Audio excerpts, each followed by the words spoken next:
Hey. Hey, welcome back to Future of Work Track, day 2. Wait, can you see my video? What video? Okay, I turned my video on, but it does I can not seem. see I can see you, yeah? Oh, I can't see my own video, so that's interesting. I mean, I guess I don't have to see myself, but I do like seeing myself, but I can't. Oh, there we go. Now I can see myself. I had the wrong thing. User error. Yes. So, oh gosh, Sally Not gonna Krawcheck. leave that talk. I know. I know. I have it paused so I can go back and watch it. Hopefully it stays. You look so lovely. Thank you. So do you. Thanks. You have a blazer Actually, on? yeah, I put a dress and a blazer on. Also, not a, so I was going on YouTube to look up how to pronounce people's names, so I wasn't completely sure. That was not a good idea because I realized the level of people that we have on, and then it like makes me even more nervous, you know? Oh, I need my headphones. Sí, ¿dónde están los auriculares? I just have to find my headphones. Oh, there. Yeah. Otherwise, Gabriel will start. And yeah, I think what I'm gonna do is I am gonna introduce the panels because I think that was just kind of weird yesterday. Like it went a lot smoother with Amy's, but then, and I also realized that I read the thing before the top of the hour and I need to save that for the top of the hour. So it'll be better this time. I don't know. Maybe I missed it because I was like trying to like do a few things at once. Because I don't think Amy really introduced the panel either. No, I just read their titles and then handed it over to Amy.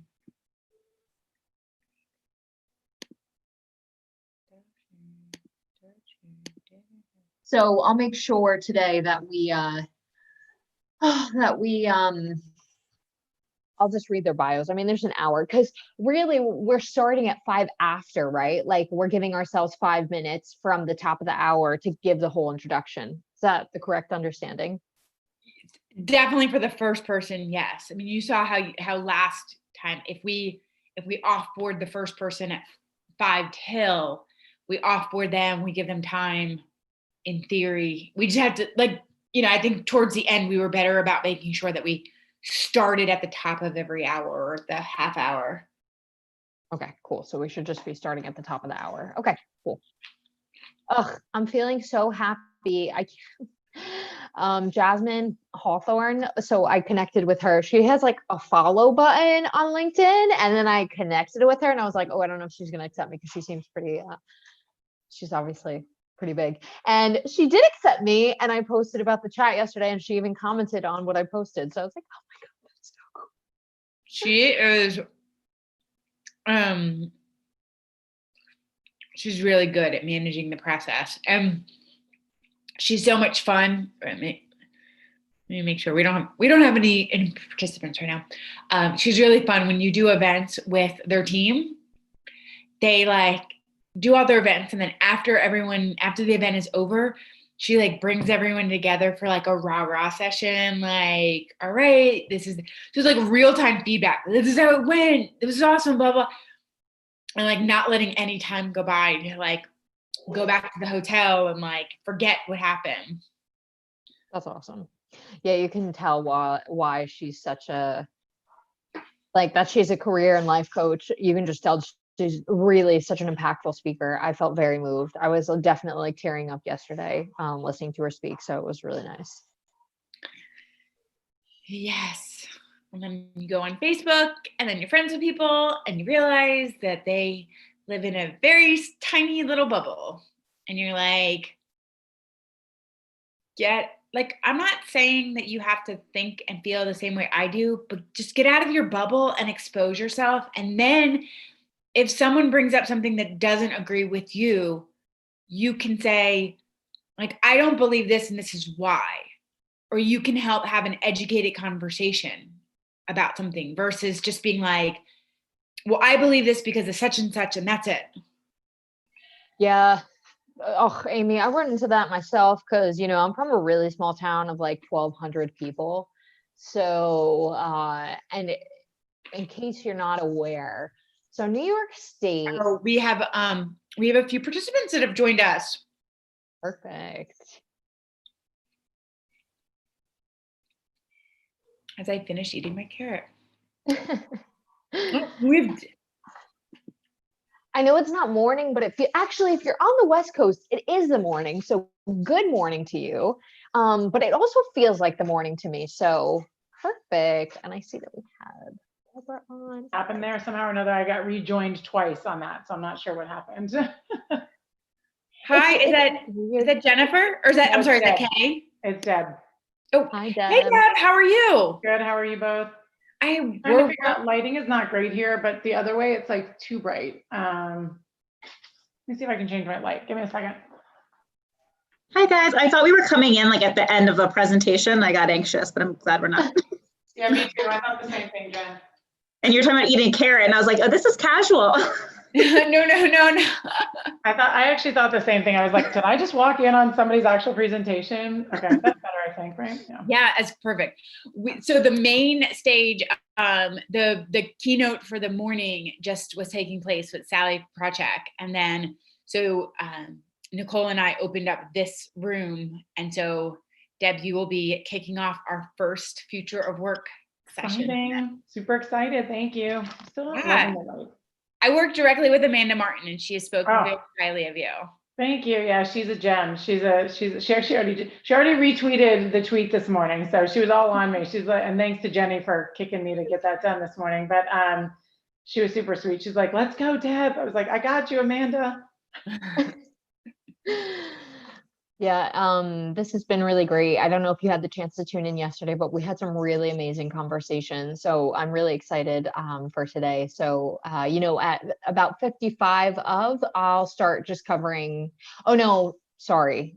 At 1 o'clock, 1 o'clock, I'm in so I'm in Argentina. I'm an hour ahead, but my clock is set to ET time. So, Okay. so at 1 o'clock, I will go over just our whole housekeeping spiel, and then I will introduce you briefly, and then you can feel free to talk about yourself, and then get right into the presentation. Okay. And I know, Jennifer, you're sharing, right? Oh, sorry, Deb. No, Yes. Perfect. And then Nicole, you'll be facilitating the questions at the end as well, or whenever we get to the Q&A portion. Okay. Yep. Excellent. All right. I might move for a second. Hold on. I'll be right back. I'm just going to move my laptop. So how many more days is this summit going for? 2 more days. Yeah, we have Wednesday, which is the last day of talk tracks, and then on Thursday, that's when we have the virtual career fair. Oh, nice. And do you guys do this summit every year? Is this the first year? It's our first year. Okay. And it's really exciting. It's been really exciting to see all the feedback that's coming through. I don't know. It's just really, it's overwhelming with emotion, to be honest. I don't know. It's so cool. Yeah. And it's also just really cool to get to be a part of this. Candidly speaking, this is really my first professional experience. And so I'm still getting to know a lot of the bigger names in the professional field and different areas. And so it is really cool getting to hear some of these people speak and learning about what they're doing and how they're making waves in their area, in their industry. Yeah, I'm sure it is. And I mean, I guess the benefit of having it be virtual this year is you're reaching such a broader audience. I mean, so many more people who wouldn't be able to fly someplace to attend. You can like sit and eat lunch in front of your computer screen. Totally. Yes, hopefully everybody else will, not me. I have my tea though, just to make sure. I've got at least a water product. Now, Deb and Jennifer, where are you guys both located? About 3 blocks away from each other in DC. Yeah. That's so cool. Technically, Jenny could have come to the house and sat here and done this today. So I probably am thinking about it. We probably could have done that. I know. I was just thinking about that too. And where in DC? We're both down the Logan Circle area. Oh, okay. Yvonne I used to Circle, live Logan in Old Circle. Town. Oh, nice. And where are you now? I'm in Charlotte now. Oh, nice. Big change, but good change. Yes, we lived there right after college, and it was Oh. fun. But our friends bought a really expensive townhouse, and I looked at my husband. I was like, "They don't even own all 4 walls, and their mortgage is more than I want to think about." So, yeah, we moved to Charlotte, and it was nice because I was still working for a DC company, so I'd get to go. Oh, nice. once a month. That's really nice. That's really nice. Yeah, it's market has definitely shot through the roof. Even since, so I used to live in the Virginia suburbs and now I'm out here in DC, and just in the 2 years we've owned our property, it's already gone up significantly since we bought the property. So it's definitely still a very hot market and highly priced. Yes. It is. So you probably have more square footage and a yard, which is good. I at least have 2 parking spots, which I'm grateful for. It's all perspective. Parking spots. They're actually demoing. I actually went out there where Jenny knows this. We're redoing our entire backyard. That's, I don't know how big it is, but it's like the backyard and the 2 spots. And I literally went out there. I'm like, no loud demoing for the next hour. Oh, yeah. So there's a likelihood we have that. The dogs are sequestered upstairs, so we shouldn't hear them. My dog actually had like a little, like he must have like a pulled muscle or something. So he was up all last night crying. Oh, And I no. had to put him in my office, and I was like, while he went out for a little bit, I was like, no, he cannot be in here. Yeah, I just sequestered mine upstairs. They're very loud labs, so they're both upstairs. Oh, I love labs. Yeah, one's a guide dog in training. He's prepping to be a guide dog, so he's actually really quiet. He doesn't bark at all when somebody comes to the door, but my other dog riles him up.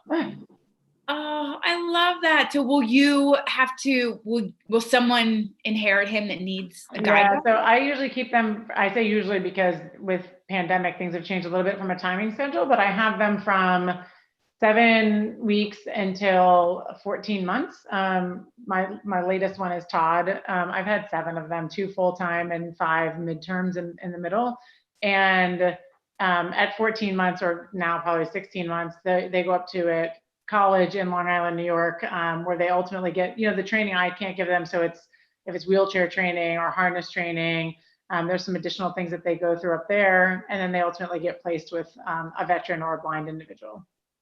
Oh, I love that. You get like the best, like the puppy years, the best experience. I mean, Yeah. I guess you're giving it up for such a good cause, but It's a good cause. I won't lie. I miss my first one. He's the most, Cedar. But to be able to have a constant churn of puppies in the house for about 16 months. So it's good. And they go on planes, trains, and automobiles with me. So they're also flying around. Well, they were flying around the country with me too. So. Oh, that's fun. Yeah. Who knows when we'll all be back on a plane. Oh, let's hope soon. Ish. I don't know about you guys. I can deserve to get out of the house. Yes. And in Argentina, it's been a pretty strict quarantine. So up until like 3 weeks ago, you couldn't even take your children out. I have a 1.5-year-old and I'm in an apartment. Goodness. So yes, you can imagine. And You're you're only like, allowed to. let us get out. Yes. I think next quarantine, I will not be doing it with children that are 1.5 years old. Do you have more than one that's 1.5 years, or just one that's 1.5 years? No, just one. And so I don't know how people do it with more than one, but I guess everyone says that, right? When you have one, you're like, I don't know how people do it with 2. When you have 3, I don't know how or 2. One of my friends has got 6. It's a little bit much. I'm not sure. That's like a basketball team. 6. 6. Are they spread out or close in age? They're kind of sort of close in age. It's 12 through 3, maybe 12 through 3. So a little spread out. Well, then at least maybe the 12-year-old can help wrangle in The poor 12-year-old always feels like they're suckered into that position. Like, why am I always the one? And I'm like, and I always take his side because I'm like, he shouldn't be the one that has to help everybody else.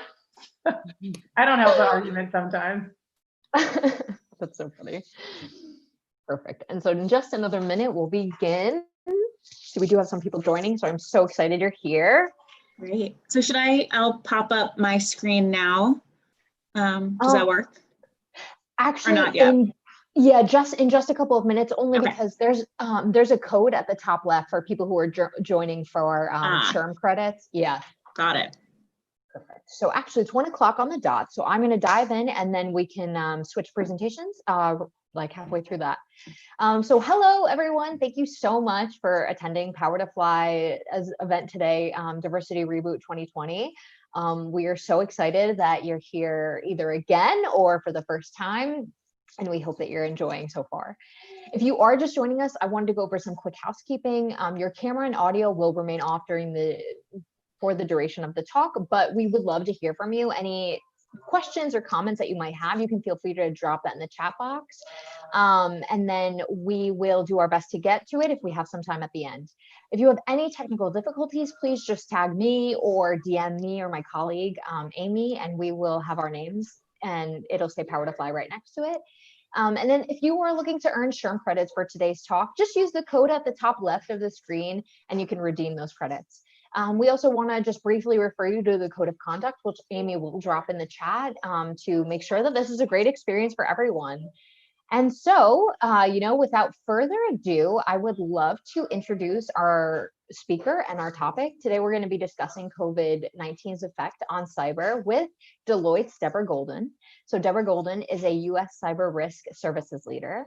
Deborah, a principal at Deloitte, is the U.S. cyber risk services leader for Deloitte Risk and Financial Advisory. Deborah has more than 25 years of information technology experience spanning numerous industries with an in-depth focus on government and public services, life sciences and healthcare, and financial services. And so with that, I will pass it over to you, Deborah, and you can feel free to talk a little bit more about yourself or get right into the presentation. Thank you so much. Might as well go ahead and get into the presentation. I know we've also built in some time for Q&A, so I certainly appreciate that. And so first and foremost, I want to thank everyone for joining today. Obviously, to do something as normal as attending a conference during such an abnormal time feels certainly strange. And so it's with heavy heart and hope that I join each of you today. And so again, thank you for joining. Today, you may be joining to listen and learn from business leaders. You may be looking for perspectives to process your experience and emotions over the last months. You may be looking for insight into navigating the uncertain economy or personal and professional challenges, or even simply looking how to navigate and engage with racial equality and activism in the wake of such senseless deaths as George Floyd, Breonna Taylor, and Ahmaud Arbery, along with far too many others. While I only can begin to grasp the magnitude of change we must demand as a society, I'm here to reaffirm my commitment to creating a culture that promotes success that is reflective of communities while embracing our diversities. And I would like to give my perspective based upon my personal and professional experiences and the means by which I've been able to unlock my individual strengths and ultimately magnify them in a way that creates meaningful change. Let's think about that for a moment. Meaningful change. What does that actually mean? Meaningful does not need to have a size associated with it. And so whether small or large actions, every action ultimately leads towards collective change. Let's honor and respect that fact, accept that no one, not everyone, not me, not you, is on the same timeline or wavelength, and work diligently to bring well-meaning people into the conversation. As each of us, myself included, look at the responsibilities as humans, I also recognize my leadership platform and my commitment to increase our efforts to establish a more racially and ethically diverse team. In order to do that, we have to help educate ourselves on the challenges to evoke a strong path forward. It's also important to recognize that change starts with the individual, not just the platform, and how important it is for each and every one of us to be able to recognize the ability within ourselves to influence our own efforts to accomplish greatness. I'm incredibly empowered by this. If you think about that, the purpose of what we're here to talk about today and what's going on in the world around us is to be able to impact change. It's incredibly empowering to think about the impact that we individually could have, whether that's small, whether that's large, whether it's by enacting major policy reform or simply lending a kind word to someone that helps them feel supported, valued, and important. And more often than not, we think that these small efforts, these small influences, they're actually going to add up. And so taking the discipline, learning that muscle, learning those habits is very transformative.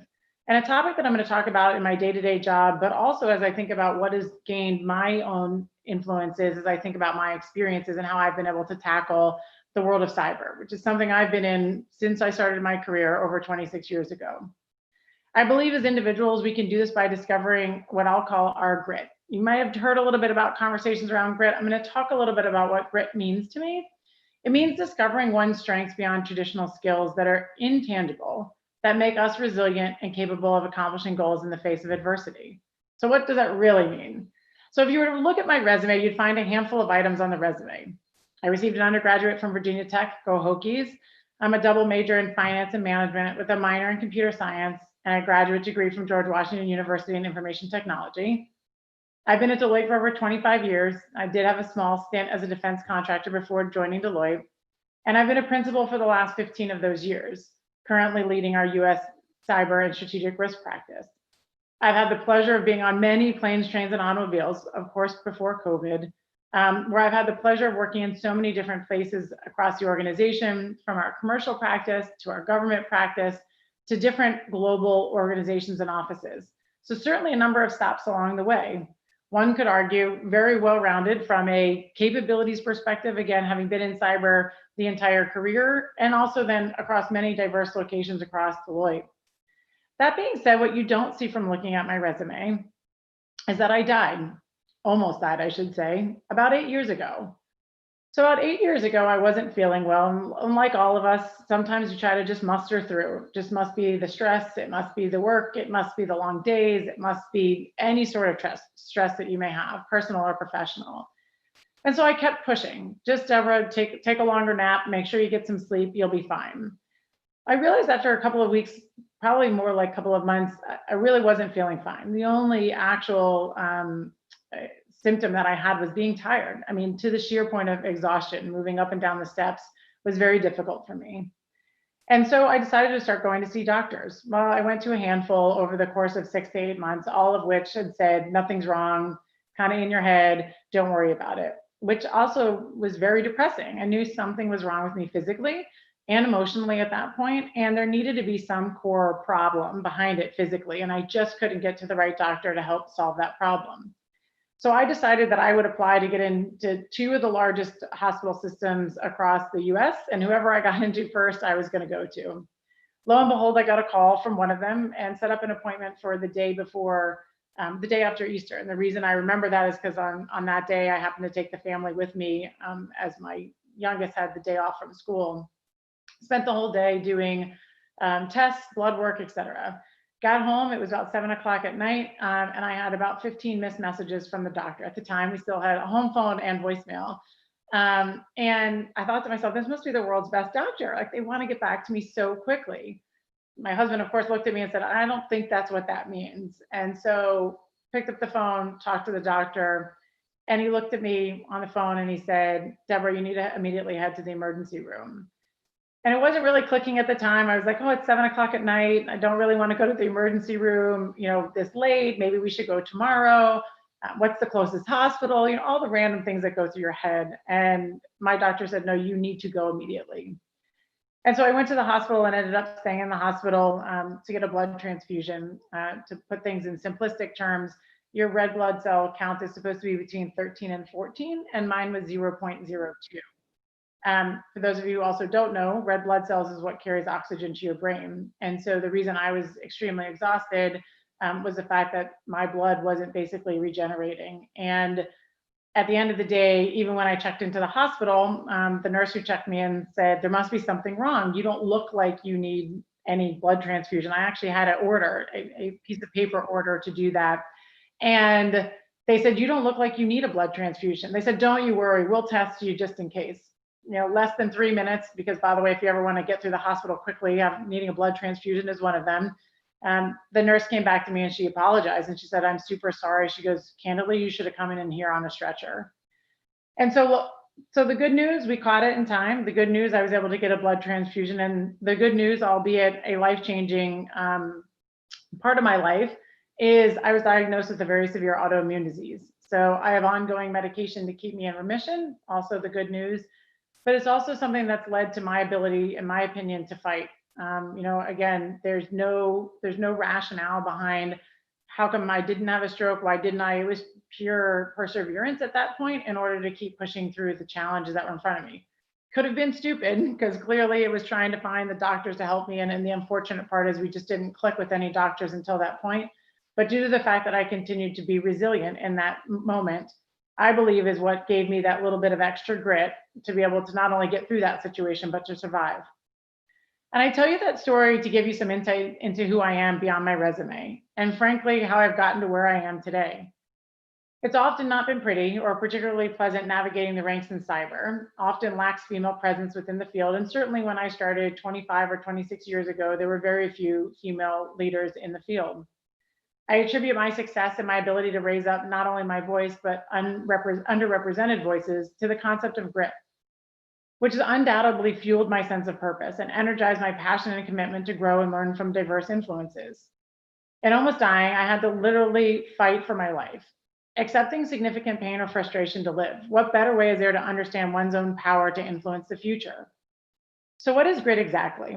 Angela Duckworth of the University of Pennsylvania has researched the topic, and she says that talent is hardly a guarantor of success, but rather grit, which she defines as perseverance and passion for long-term goals, is the hallmark of high achievers in every domain.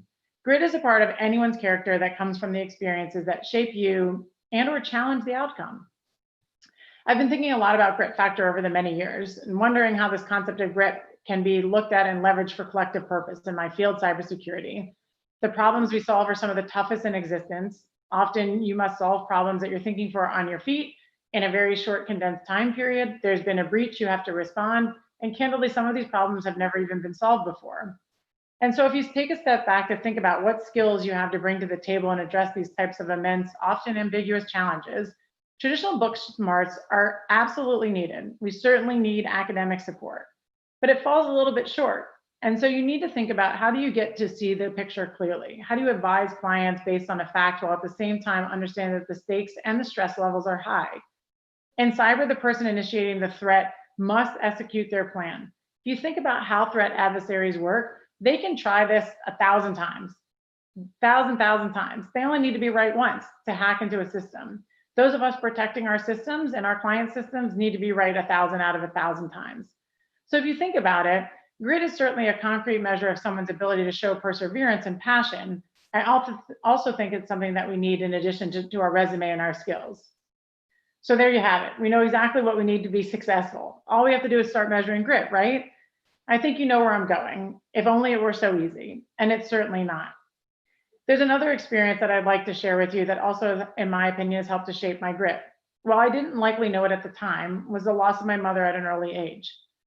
When I was young in middle school, my mother was very sick. She was diagnosed with breast cancer. And back then, breast cancer was still not a solvable cancer. Still, I know there's challenges with it today. But even back then, it was quite difficult for her in terms of her surgical needs and in terms of chemotherapy, et cetera.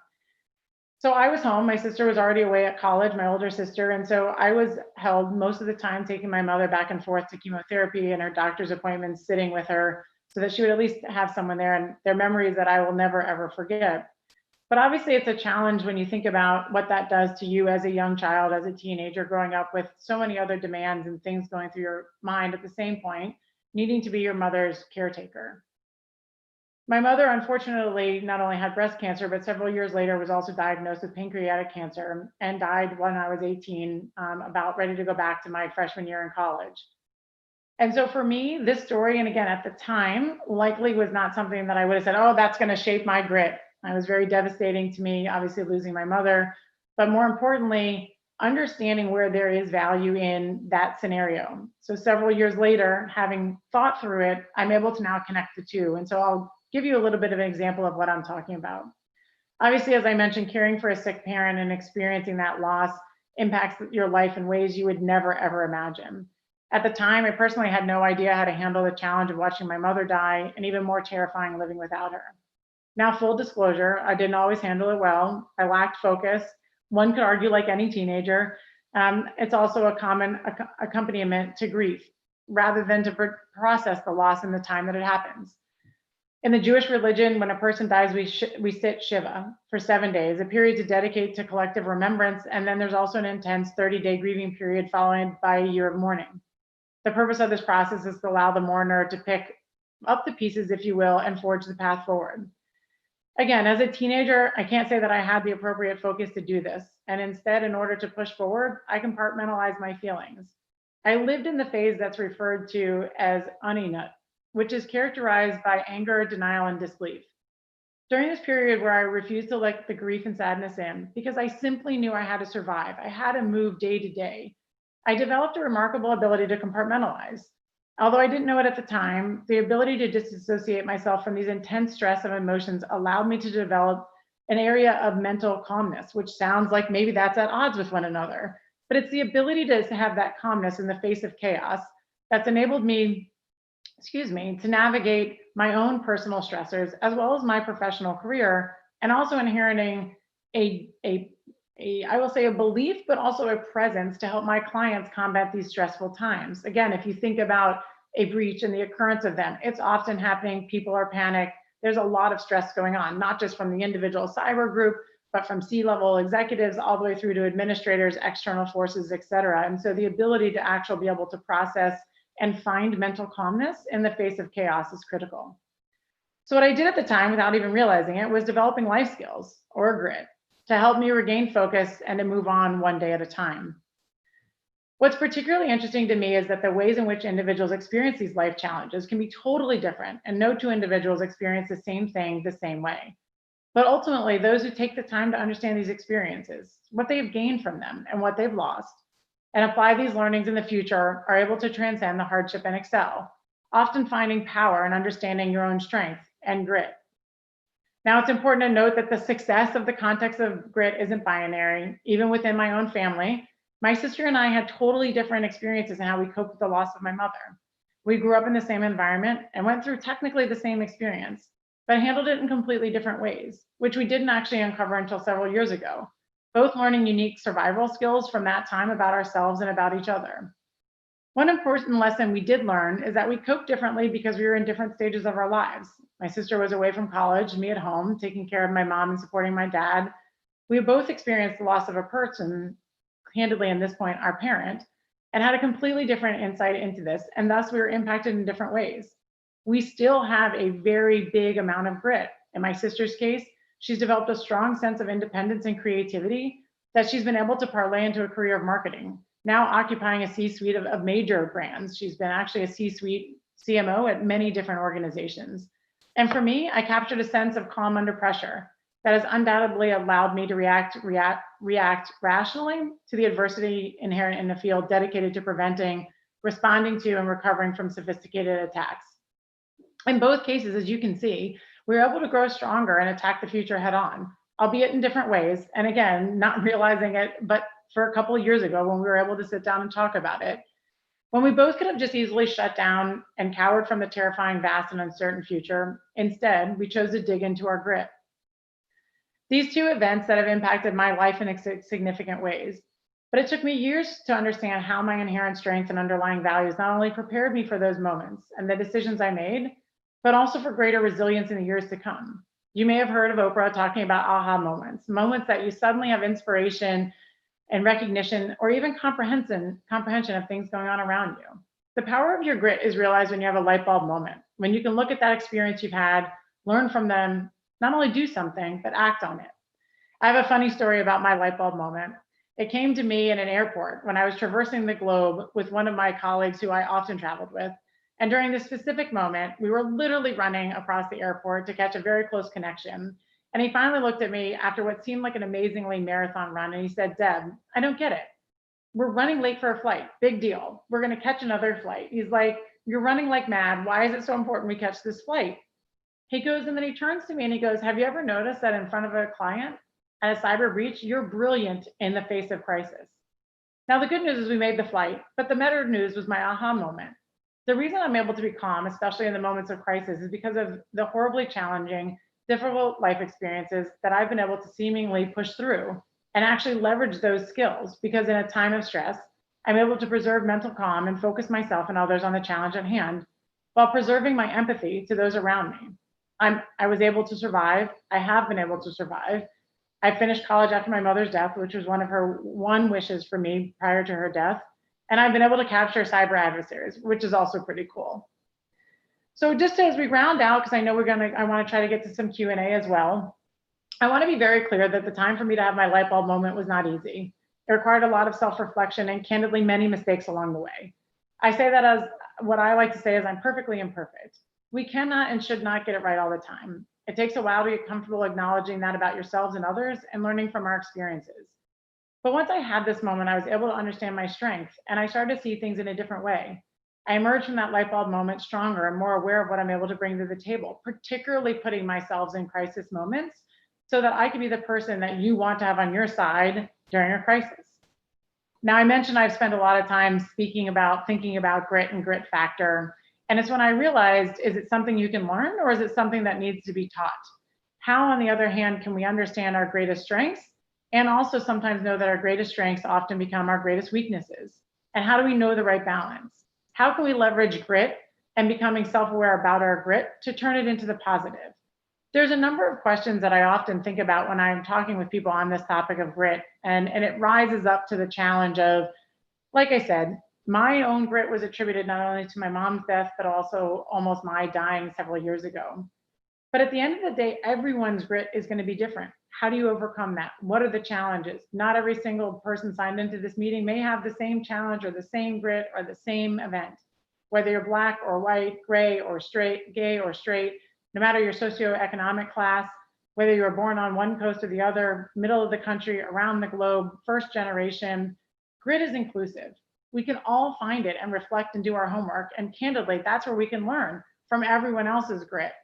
So when you think about the grit that you have, and when you think about the grit that you can learn, I'm incredibly opportunistic and optimistic when I think about grit is not only being innate, but also discovered. As you reflect upon your life experiences and challenges you face at times, you've persevered, you've asked yourself your own questions, and can hopefully find those areas of strength. Because I know that we can all get there, and I'm confident that we can learn from one another in our own grit factor. One other thing I'll share, and then I'll leave up some time for Q&A. When I think about people I want on my team, I want people with grit. I want people with diversity. I want people who have the engineering to think differently based on these life experiences. And so I'd ask each of you to think about the power of diversity on teams, and I mean all diversity: race, gender, sexual orientation, geography, the list goes on and on. It all matters and contributes to us having a better and stronger team. As I said when we started, I'm committed to staying focused on creating grittier and more diverse teams. And I ask each of you to think about it when you talk to your friends, your colleagues, etc. Obviously, when I think about this in the realm of the last couple of weeks and months, and I think about grit and the moment that we're all in, the attitude that I've experienced and challenged, I'm stronger for it. I'm stronger for learning from others, and I'm stronger for understanding others' grit, particularly in these new challenges. If I'm being transparent, this week alone, I've come to grapple with the fact that I've been able to benefit from my grit, in part because it's been able to look at others and see others for who they are. Frankly, there have been times when I've avoided trouble, likely because of the color of my skin. I recognize that. But when we think about the commitment of having the diversity and those gritty voices, we need to hear everyone's voice. Everyone's voice can impact change. So what I'd encourage each of you to do, again, it's not easy. It's going to take work. It won't happen today, and it shouldn't. But if we all forge ahead in a world that is full of challenges and unknowns, and as you think about what you want in your next steps to be, personally and professionally, how do you want to contribute? The two questions I would ask of you is to lean into your grit. And if you don't know what that is, think, work on your own self-awareness. There's an event, I'm positive of it, that each of you have experienced in your life, again, personally or professionally, where perhaps you didn't know at the moment, where perhaps you didn't realize the strength that you had because of that moment. Your grit is what helps define you. It's part of who you are. We need more people who find power in their grit and fewer people who are too scared to recognize their grit, because this is how we can make change. So I ask yourself to understand, what is your story and what is your grit? So thank you for taking the time today to talk with me, and I will take any questions that we may have. Wow. Deborah, I mean, that was so incredible. And I want to thank you so much for your vulnerability. What a fantastic way to kick this off. You definitely had me tearing up at different points in your presentation. Because although people may not be able to relate to certain things that have happened to you, I'm sure they can relate to other incidents in their life that weren't so fortunate. We actually had a few comments come in about somebody on the line has actually suffered from breast cancer and has overcome that and has been able to build some grit with that. And so we don't have too much time. We have just about a minute for a question, but you know, how in a corporate setting can you take risks that build grit while balancing failing while you're moving up the ladder and growing in your position? Yeah, I mean, it's a challenge. Like I said, for me, it took quite a bit of time to do the work. I mean, I did the self-awareness, you know, trying to understand what that strength is, try to understand why is it grit. And by the way, along the way, I had, like I said, many mistakes, but I was always grounded in the fact that I was confident in my skills and capabilities. And I've never been one to be shy to speak up. And that doesn't mean just speak up to be heard, but speaking up once you understand, again, your position, your collective energy, and how to leverage it. And there's times when it's been intimidating to others. There's been times when, candidly, I've been uncertain as to my own voice. And I just encourage everyone that, like I said before, voice matters. Understanding where and how you can have that diversity in voice, which at times is challenging. I have been the only woman in room still today. And having that confidence to be able to speak up and have that confidence in yourself, knowing at times it's going to be challenged. So if you leave that room and don't have that confidence, deal with it in some other way versus in that room. Doesn't mean don't deal with it. You should absolutely understand it so that you can deem how to be even more confident the next time you go into those types of situations. But one real quick thing, the reason I said to understand your grit as strong as you can, it'll help you put yourself into the positions where you think you're going to be best vested. Like I said, I would have been running away from crisis situations until I realized, hold on a minute, I'm really good in these things. And so I now am purposely putting myself in crisis situations. I'm one of the first line leaders that goes when we have a breach, when our clients have a breach, when there's a tough conversation, when there's a project on awry, because I can actually help compartmentalize and work through the chaos. And so again, I think once you identify that grit and that confidence, you're going to realize how much more you're like raising your hand and being much more confident about the scenarios that you're putting yourself in positively and proactively. Perfect. Thank you so much for being with us today.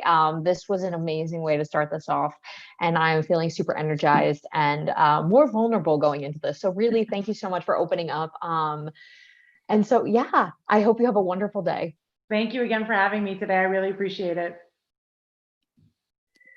Perfect. So thank you everyone who's joined so far. I am so excited to have you on the line today.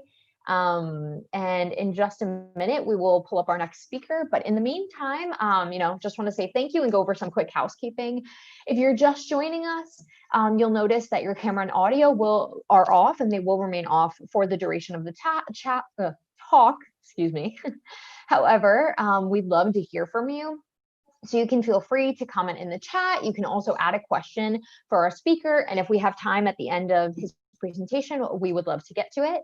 And if you have any technical difficulties, just DM or tag me or my colleague Amy, and you'll see that we have our names and then Power to Fly right next to it. And if you're looking for SHRM credits for today's talk, just use the code on the screen to redeem those credits. And I also just want to, briefly refer you to the code of conduct that we'll include in the chat to ensure that this is a great experience for all involved. And before I go into introducing our next speaker and our next topic, I just also want to call out that Power to Fly is proud to direct 50% of proceeds from purchased merchandise to Trans Tech Social, an incubator for LGBTQ talent with a focus on economically empowering the transgender people. The funds from this campaign will specifically support technical bootcamp fees for Black, transgender, and non-binary people on their way to a career in engineering. And I will also drop that in the chat so that you'll be able to click on our merch store, and we have some really awesome shirts, and we even have a face mask, and we have some cool sweatshirts. And I see that we have Amal on the line. And so Amal, whenever you're ready, you can turn on your camera and turn off your mute, and then I will introduce you. And I am so happy to have you here today. Oh, go ahead, Amy. I was just going to say, we'll start right at 30 past, but Amal, where are you calling from today? It looks like you're outside in a beautiful garden. I'm in the park. I'm in Manhattan. Oh, awesome. What a lovely place to be. The I'm weather stuck must be inside. nice up there. It is. It's not bad. Not bad. Perfect. And so I see that it is 30 on the dot, so we can dive right into this. I am so excited to have this conversation today. Today, we are joined by Amal Sarva, the CEO and co-founder of Knotel, to discuss what does the post-COVID-19 office look like? A question I'm sure many of us are asking. And so Amal is a CEO and co-founder of Knotel, the world's leading flexible work service platform. Founded in 2016, Knotel is now in 200 plus locations with over 4 million square feet across 4 continents. Prior to starting Knotel, Amal co-founded several startups, including Virgin Mobile USA, Peak, Halo Neuroscience, and built a building in New York called East of East. And so with that, I will pass it over to you, Amal, and I am super excited for your presentation. Hey, thank you. Thanks for having me on. It's really a privilege to get to talk to so many folks. I guess when we were planning today's conversation, COVID was the only thing on our mind. And I think it's impossible to talk about the workplace right now without also talking about race. I think it would be important to make our conversation today about a world and a workplace in both the context of COVID and really a time that we're way more vividly attuned to systemic racism, which I guess once you get your head around it, if it's a system and if we're part of it, then we're part of it too. And we've been thinking about both topics at Knotel quite a bit now, certainly the last few weeks about race. And for the last few months about just the workplace. I mean, we run hundreds and hundreds of office buildings all around the world. We make them available to companies in a way that's flexible so they can make changes, get bigger, get smaller, move things around. We run the whole thing for them. And as the cloud of COVID was descending around the world on all our different corporate customers, we were definitely into a really intense emergency process of helping people get safe. And we've been planning and now preparing. And we've actually now started opening our customers' offices around Europe. And I suppose in these next few weeks, if we're lucky, some more places around the US. Perfect. And it is so important to talk about race. And, you know, it's a very interesting and sensitive time for so many people. You know, going into the pandemic, looking at your company, evaluating what they're doing and how they're trying to help you. And now evaluating your companies again and saying, what are you doing for racism in the US? What are you doing to be actively anti-racist? What policies are you putting in place? How are you following up your HR statements about, you know, that you support Black Lives Matter?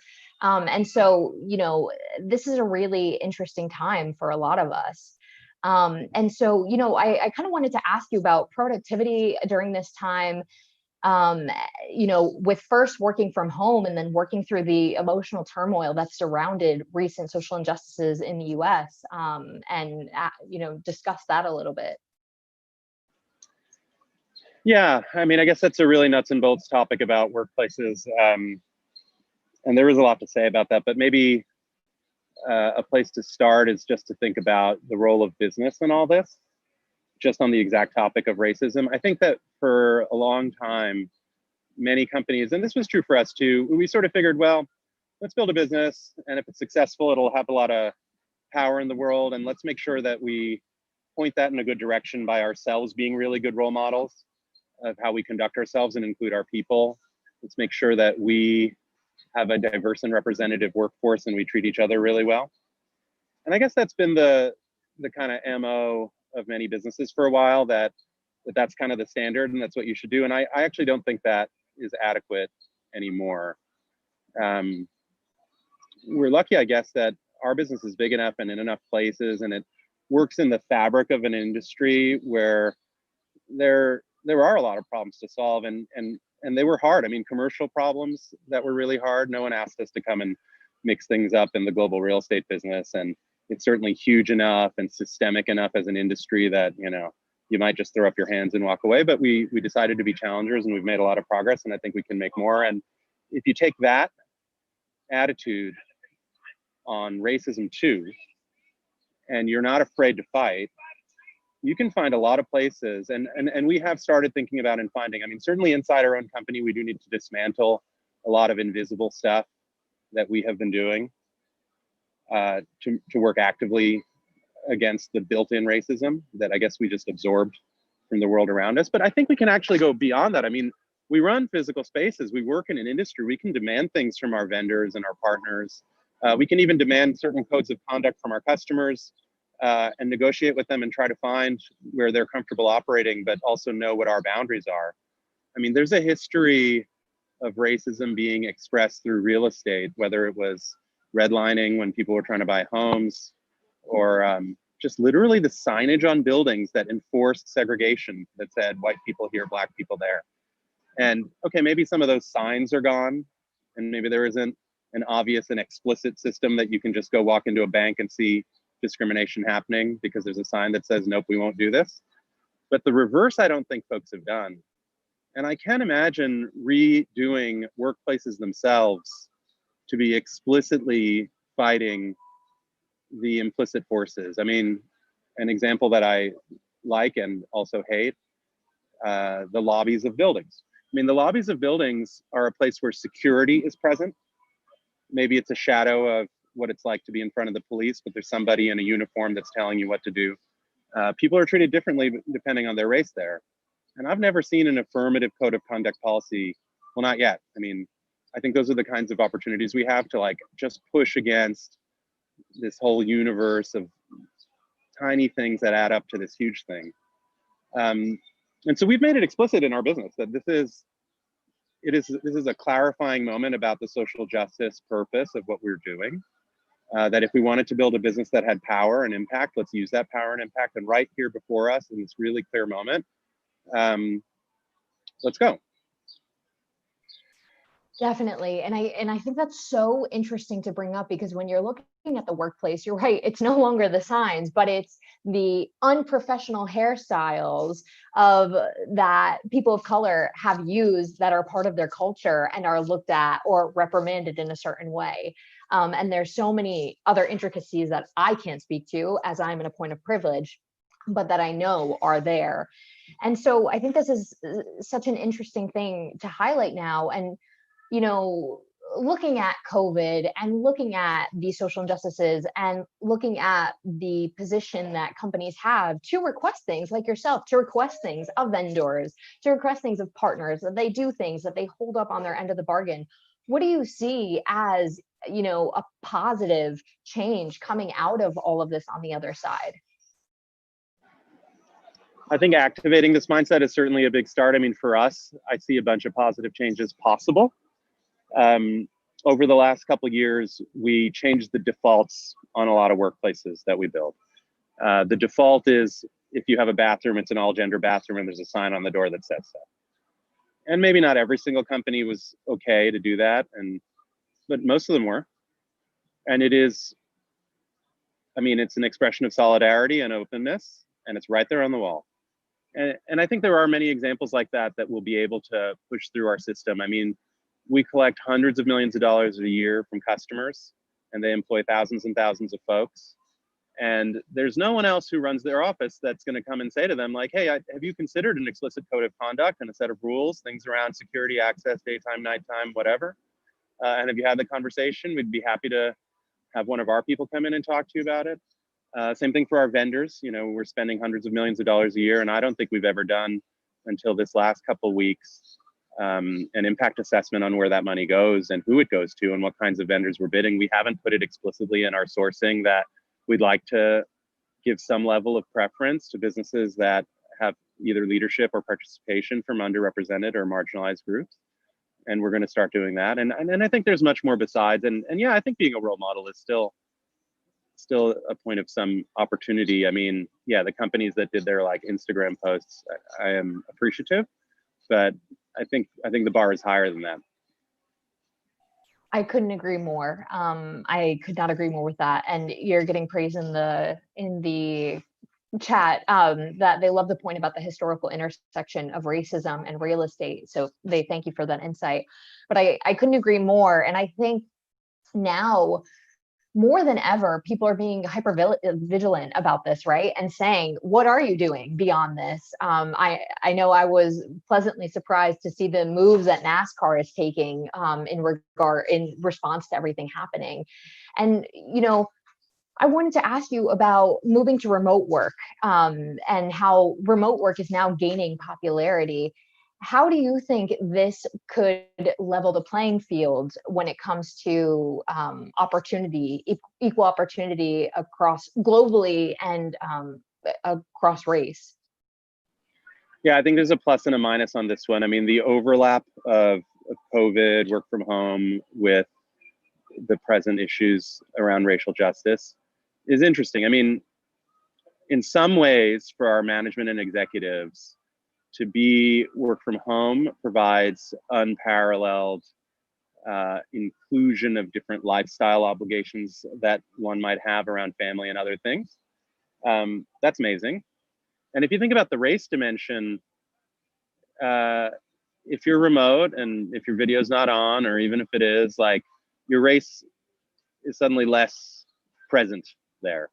All these things that used to get policed, like you were saying, hairstyles or the way you dress or something, like, they're not going to get as closely monitored and regulated. And so perhaps it's more liberating. I have heard that from some of my colleagues, and it's a kind of inclusion that goes beyond race or gender. It's things like introversion or participation, the way that people prefer to operate. And I think work from home has had a great advantage. And, it's been there. Work from home was there.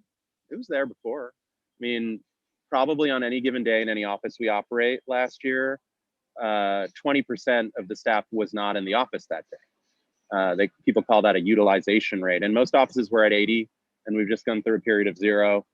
I doubt it stays 0. I think people accomplish great things together, and they're going to want to be back together. So we're going to move a little bit further from 20% work from home on a daily basis. Maybe when we start getting back to the office, instead of 0, it'll be 50% or 30% will be in the office, and maybe that number creeps up. It may never get back to the 80 that it was before, and I think that's correct. But there's another side of work from home, which is the opposite of inclusive, and all of our staff can't actually work from home. I mean, we have people that have to go into the field and do stuff. We got to go make sure that a mechanical system is working, or some new change has to be made in one of the offices. That's happening with a lot of intensity right now. People are redesigning their offices for a lower density layout, which is safer when we return to work. And as those redesigns are happening, well, someone's out there, and more often than not, disproportionately, the folks in the field that are not just like the MBAs that can do all their work on a spreadsheet. More often than not, those are Black and brown employees in our company, and they're in harm's way because of COVID, maybe because of police safety. And work from home didn't help them. It just highlighted the difference. And so I think both things are happening at the same time, and we need to be really explicitly thoughtful about that. And there were jobs that we used to think, okay, well, no, this has to be done on site. You got to be there. Doesn't matter if there's like a thunderstorm today or a hurricane, you got to be out there. Or maybe because even COVID's happening, or maybe there's a protest happening 6 blocks away. Well, I don't think that's the right answer anymore. I think we got to be able to redesign those roles so that as much as possible, they can be selective and targeted, so they're operationalized in a way that's safe. Maybe it's a different time of day, maybe it's on the weekend, maybe half of it's by video and you're just walking through that customer on video instead of showing up on site, taking mass transit. I think our obligation goes higher. And it's interesting to combine the lens of both COVID and race, because inside COVID, we were having an implicit racist policy about the staff we had in the field. It's so much clearer to me now, and actually our obligation to dismantle that is more vivid. You are bringing up so many points about, one, the equity regarding working from home, right? Not everyone is in a socioeconomic place to work from home, whether it be not having a stable environment or, living with more people than is favorable to working at home. And, also recognizing something that you mentioned before, but having families and trying to deal with that. And so these are a lot of interesting points.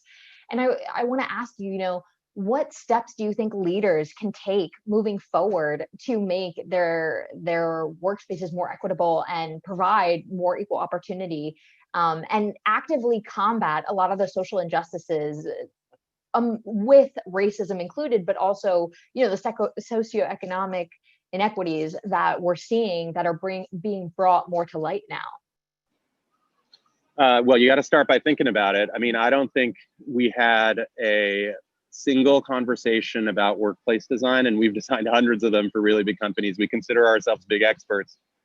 I don't think there was a single conversation that was, what are the racial justice implications of this office design? Gender has had a bigger role in our thinking over the last few years than race. All our designs by default have, let's say, wellness rooms, which are bookable and private, and those are maternity. Those are for, there's a purpose there. And I mentioned the bathrooms, and I think there's been awareness and increasing adoption of work from home as a way to let that office worker phone in a few days a week, have a more flexible schedule, childcare requirements, et cetera. And that has a both male and female dimension, but it's about family. And so that's been there. But if you think about the social implications of workplace design and put it at the center, think about the digital one and then the physical one, stuff just comes pouring out. I think there's so much. I couldn't agree more. I feel very privileged because prior to coronavirus, I worked from home. And so that's been interesting, maneuvering everything, but it definitely hasn't been as much of a challenge as now switching to work from home. As for some people who were previously in an office. And we have some questions coming in the chat. And so Poma asks, how do I move leadership to consider equity beyond gender inclusion and include race, as a non-Black woman of color in a majority white leadership org? Now would be a very nice time to simply ask the question, what are our aims? I mean, the ultimate aims, like the purpose aims, but okay, fine. If you're still at the baseline of, all right, we believe in diversity and inclusion, having a workforce that's representative and equally accommodated. Well, have we considered all aspects? There is a lot of the airtime around diversity and inclusion seems to have been around gender the last few years. And I honestly haven't seen a really deep and thoughtful account on, okay, let's talk about race in the workplace. Let's get really under it. It usually just stops at, are we handling, let's say, unconscious bias and systems of recruiting and retention? And then let's publish, okay, do we have a proportion of Black people, Latinx people, et cetera, that somehow resembles the world? And the conversation seems to start and end with that. It's just like you count people. How many are they? There hasn't been a measurement of, do you hear people? Do you advance people? Do they have influence and impact in the organization? I haven't heard people measuring that way. And I think these are some very nice ideas, and probably like the highest bar set is once you start learning more about a concept that I guess I only heard about, 10 days ago for the very first time, of anti-racism. If you are not racist, but not doing anything, then you're more or less perpetuating that system if you're not working directly on the problem. So surfacing and identifying that problem and changing your systems so they actually narrow inequities, I think is the job of anti-racism.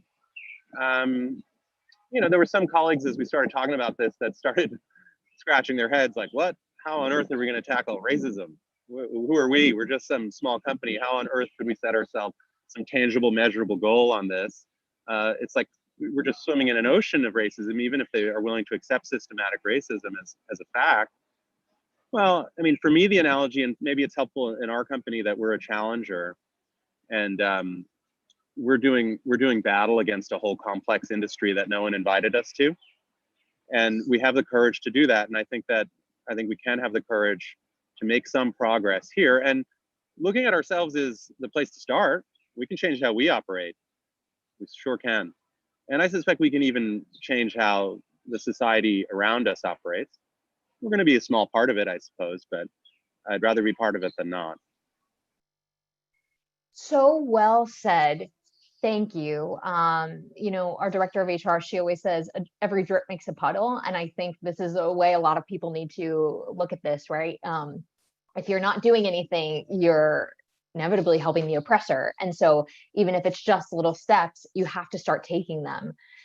So thank you for mentioning that. And you're getting praise in the chat for everything that you've been saying, and that the person said that this validates and matches how they're slowly introducing anti-racist resources in their professional role. So that's fantastic. I wanted to go back to what you had said about wellness rooms. What else can companies do in their office space when we do see that return to foster more inclusion?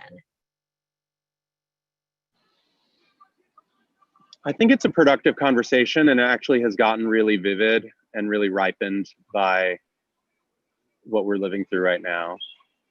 And I think virtually everything's going to be on the table when you get back to that next conversation. I don't know all of it, and I haven't seen, well, I have seen. I mean, from time to time, people will create a really sophisticated omnibus view of like, here are like 50 things that great companies are working on and doing. And when I look at those lists, I think just a handful of them are being done by most companies. So I do think there are many things. I mean, the workplace is, from our perspective, of course, a physical environment, whether it's digital or you're in the real world. But the workplace is a lot of practices. And I think too much of it, just in my humble opinion, I think a lot of the narrative and discussion that's happened historically is about recruiting and development of people and their advancement and ratings and all that. And I think that's quite important. Not enough progress has been made, but I think there's a reason. It's because it's an incomplete view. So like the basic mechanic of work, what you do in the workplace, is you deal with other people. You're in a meeting, you're giving a presentation, you're walking by someone's desk. And if you think about the composition of different departments, how they interrelate with each other, what are the rhythms in meetings? Like, do you have explicit norms for meetings about participation, or are you fine that there's a lot of interrupting or a lot of monopolization by certain hierarchically centralized kind of speakers? You shouldn't be fine with that. You know that it disadvantages women and Black staff members and Latinx. It just disadvantages outsiders. You know, everyone who sort of feels like, I wasn't really invited to be here. I'm not really sure if I have enough authority to like take the stage here. Let me try to get a comment in, and then someone steps on me, and then someone else repeats it later, and then someone else gets credit for it, and then I look silly, and so I won't participate again, and then I get criticized more because I'm not participating that much. Maybe you shouldn't even come to the meeting. I mean, I'm very certain that experience has happened, and I don't think it's only for marginalized communities. Like, if you're an African American male who wants to not be aggressive because you've been sanctioned for that in the past, it's also true for junior staff. It may even be true for like your remote staff and them feeling marginalized. And I think there are certain rhythms for really good interactions between groups of people. They've been well cataloged, and they kind of boil down to a handful of things. I mean, everyone's participating at roughly equal airtime. There's not a lot of interrupting. People are building on each other. And there's a level of engagement and energy from all participants. So you don't have like an outer row in the meeting room, people sitting in the back without a real seat at the table.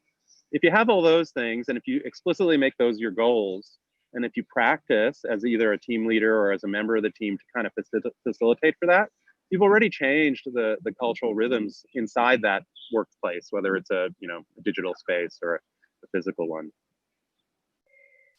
Definitely. Oh my gosh, you were receiving tons of praise, and I myself am just like, wow, this is just such great insight and such great conversation. And I want to ask you, what can leadership do moving forward to kind of create that environment if they haven't previously done so? And if they have, what can they do to enhance that and take it a step further? Right. I mean, if you're feeling like an outsider at your company to start with, And I think one of the questions kind of gave that vibe, like, how on earth do I get my executive leadership to get on board with this? It's a pretty big, you're asking for a lot. And if your leadership's not on board, that really sucks. But maybe they are, maybe they just don't actually know what they're on board for.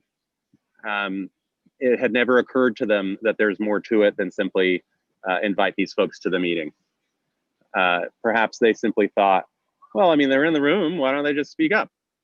Look, we can't change our standards for people's high performance here. We can invite them and give them a shot, but well, if folks haven't thought about that stuff, then then you're at the start of a promising journey for these folks, because they may share the same goal, like the same values about wanting folks to be successful, but they may not have really thought through how the mechanics of different stuff ought to be different, And I think a really nice accessible example, even for like the crusty old white male who runs the company, is imagine when you were 22 and in a room of 55-year-old people, like, did you feel you had any shop there? Did you feel like you had anything to say?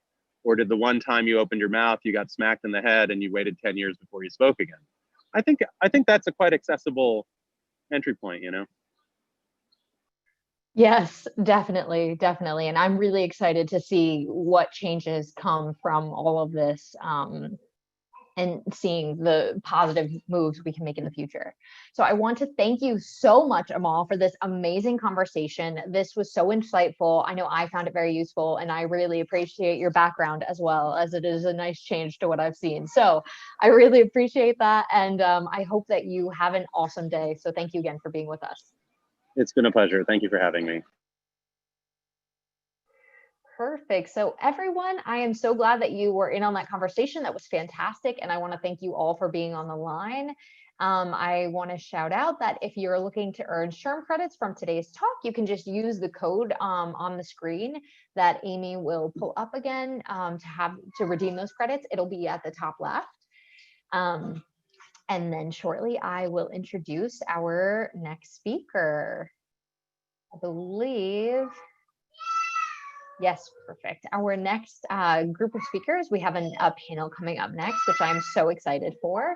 And so thank you everyone for being on this conversation with me and for being with us today. It's been so refreshing to have these conversations. I don't know how everyone else is feeling, but I have definitely been feeling really refreshed in all these conversations, and seeing how many people are excited to move towards a more inclusive and diverse workspace. And so without further ado, I'm just going to go over my little housekeeping as we get our next panelist promoted. And so perfect. So I want to thank you so much for attending Power to Fly. I want to thank you so much for attending Diversity Reboot 2020 with Power to Fly today. I hope that you're as excited as we are, and I hope that you've been finding this conversation useful. And we have some really amazing tracks going on with a lot of really interesting speakers coming from a bunch of different perspectives. We've got some disability talks happening today. I know tomorrow we'll be talking about caregiving and what the future of that looks like. So now if you're just joining us, you will notice that your camera and audio are off, and they will remain off for the duration of the talk, but we would love to hear from you. So please feel free, to drop your comments, any of your questions in the chat. And if we have time, we would love to get to those, although I know we have a very full panel and I'm really excited to have this conversation. So in just a minute, I will introduce everyone. And if you do have any technical difficulties or any issues, please feel free to tag or DM me or my colleague, Amy. And so you'll see that we have Nicole Felter and Amy Carlotto with the Dash Power to Fly right next to us. And if you're looking to earn SHRM credits from today's talk, you can just use the code that's on the screen to redeem those credits. And then I just also, want to take the time to shout out that at Power to Fly, we are proud to direct 50% of the proceeds from purchase merchandise at our merch store to Trans Tech Social, an incubator for LGBTQ talent with a focus on economically empowering the transgender people. The funds from this campaign will specifically support technical bootcamp fees for Black, transgender, or non-binary people who are on their way to a career in engineering. And then I also just want to call out that we will refer you to the code of conduct, which we will include in the chat to ensure that the talk is a great experience for all involved. And I think we're just waiting for one more person and we'll get started just on at 2 o'clock on the dot. I will introduce everyone. I'm really excited for today's chat and conversation.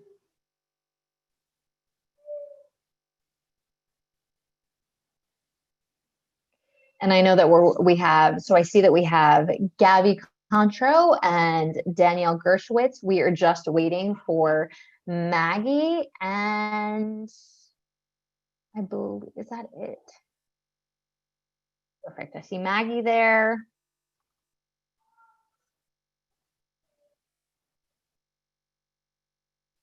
All right. All right, and so perfect. Perfect. So I am gonna go ahead. We are 2 o'clock on the dot. So, I just wanna give a short thank you to everyone for being here today. And I am so excited to have you here and get this conversation started. And so today we have, as we're just waiting to get her promoted, I see her on the line. We have Sarah Kunst, who is the managing director of Clio Capital. Oh, sorry, I did not introduce the topic. Please excuse me. I'm a little bit nervous, still managing everything, as I'm sure everyone can understand. So sorry about that. So today, I'm so excited to be joined by a panel where we are going to be discussing raising capital in the age of COVID, new rules for founders. And I'm so excited to be joined by Sarah Kunst, who is the managing director of Clio Capital. Sarah Kunst is the managing director of Clio Capital and a contributing editor at Marie Claire magazine. She has served as a senior advisor at Bumble, where she focused on their corporate VC arm, Bumble Fund, and on the board of Michigan State University Foundation Endowment.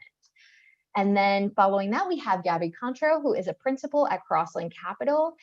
She's a leading early stage VC firm. Crosslink is a leading early stage VC firm based in San Francisco, where she leads investments in early stage enterprise and consumer technology companies, including SaaS, marketplaces, internet services, and digital healthcare.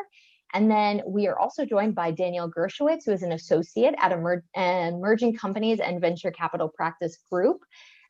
Danielle advises technology and high growth companies throughout their life cycles of incorporation and formation, seed, strategic, and venture capital financing, corporate governance, mergers and acquisitions, and public offerings. She also regularly represents investors in financing and restructuring transactions.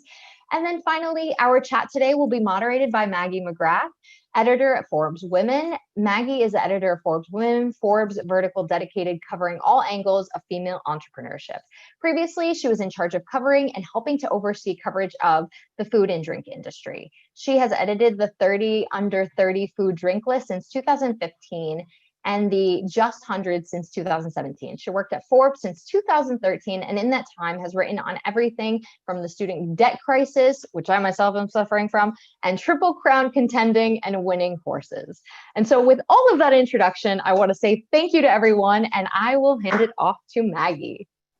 Thank you so much for that, Nicole. You were lovely. And I find all of this Zoom, Instagram Live a little intimidating. I was talking to one of my managers today and she was like, just give me a stage. Like, I want a crowd of people and normal processes. But hello to my panelists. Can you all hear me? Thumbs up. Great. Sarah, are you good? Yeah. Excellent. So to set the stage, we've all seen the stats over the years. Last year, depending on which study you look at, some $3.3 billion in funding went to female founders, which sounds phenomenal until you consider that that is 2.8% of all venture funding, of all capital invested in American-based startups. Women have been making strides, but at the beginning of this pandemic, there were a lot of conversations around how venture capitalists were circling the wagons. They weren't taking new meetings, and now we're living living a very Zoom reality. And we have this moment of social protests that have really ushered in new, renewed conversations around equitable funding. So we're going to get into all of that and how to maximize this moment as best as possible. But I wanted to start, you heard their bios, but I want to ask each of my panelists, what is one thing our audience should know about the work you do and how you got into it? And I'll start with Sarah because I see she's unmuted. Hi, thanks for having me. One thing about me and the work I do, I like to invest really early. I started, once COVID hit, I started a program, a fellowship called Chrysalis, and it was basically realizing chrysalis is like when the butterfly, the caterpillar becomes a butterfly, it like turns into a ball of goo, and then like things get better. And so I was seeing, there was a week where there were 2 weeks, I think, where there were like 30,000 layoffs in the tech industry, which is unprecedented and really, really scary for people. And, the similar things happened to me in 2008 when I was, when the financial crisis then happened and I was just out of school, and it put me on the career path that I'm on now. And so, I figured I would help other people do that. And so now, 6 weeks later, we have 20 new companies formed by people who, 2 months ago had jobs and had no intention of starting a company. So it's been really, really exciting. And it reaffirmed to me how much I like to start at the earliest stages. That's incredible. Gabby, what's one thing we should know about the work you do and how you got into it? Yeah, so like I said, I'm also an early stage investor. I think one thing that I would love for everyone to know is that I'm actually on the board of Power to Fly, which is hosting this summit, and it's been absolutely wonderful being a part of that ride back since 2015, led by two wonderful women, Melena and Catherine. I think why I kind of got into the work that I did is, the numbers aren't good. And I got into VC, among other things, wanting to see women's ideas and talent funded. And Danielle? Can you hear me, first of all? Okay, great. So I got into this work after working for a technology company in China. And I got to be a part of all of the growth initiatives and business development. And for me, that just made me really interested in working with new and exciting technology companies and helping them grow. So we were in a pandemic, and more police killings led us to discussing an epidemic. It's really a moment unlike any that I have seen, but obviously we've had moments of social unrest before. The conversations happening now, a lot of people have been saying we should have had these 20 years ago. Are we at a pure moment of change? Do you guys see, based on the protests in the streets and the conversations happening online and perhaps in your workplaces, are we at the moment that things will finally change for women, and particularly women of color? I think that I think there's two very different things, right? Like our industry, even at its worst for people, is just incredibly privileged, right? We all make far more money. The average American makes $40,000 a year. The average tech worker makes easily double, if not triple, quadruple that. And that's, not a good salary in our industry, right? So on one hand, Black women raise like 0.01% of all venture funding. On the other hand, venture funding is people handing you money for free and saying, hey, hope you don't lose it all, right? So I think, yes, in our industry, we will see some changes that are long overdue and much needed. I also think that when you zoom out and think about, the last few weeks, as you could guess, have been super hard for me. That being said, like the actual likelihood of me being murdered by police in an extrajudicial execution isn't that high. Like it's way higher than I'd like it to be. It's way higher than it is for you, but it's still not that high because of where I live and my lifestyle and all of that. Lifestyle meaning like purely privilege. So because of that, like I think that there's sort of two realities, and I think that we can only do what we can do, which is like fix the world that we are in. And we should obviously be donating and voting and protesting and doing all the things for everybody. But the reality is that we've even the worst treatment among us, of which I've had a lot of it. And on this industry, we're still incredibly privileged. And I think now we are hopefully getting a lot more equality in our industry. But I think that, you know, we are still starting from a very different point. And hopefully what we're going to see in the world is a lot more equality for everybody, because if the outcome of this is not a lot of laws change, not a lot of difference in how the police behave and how our world behaves and how our government behaves, but instead, you know, 20 Black founders in Silicon Valley can raise like the size rounds that they should be able to raise, like, I would call that not enough. And so I think that our industry has to do its part. And if they're not, then they certainly, you know, are incredibly complicit. But I also think that just fixing our industry isn't nearly enough. Very well said, and we will get to some action items deeper in the conversation, but I saw Gabby nodding, so I wanted to go to her next. Yeah, I mean, I think that, you know, venture is a very, very slow business, and like changing the culture really takes a lot of time. I think if you look at, you know, banking and hedge funds and accounting, like venture is even more niche than that. And like, we're just focused on the technology side of things. So like, I would be naive to think that tech alone is going to, you know, flatten the curve for this kind of inequality. But, you know, like we're, you know, we want to be a part of that change. What that looks like right now, I don't know. I'm learning and listening and trying to, you know, figure it out. You know, we are seeing more, I think, public accountability, which is rare, and, you know, makes me optimistic that, you know, real change should and will happen.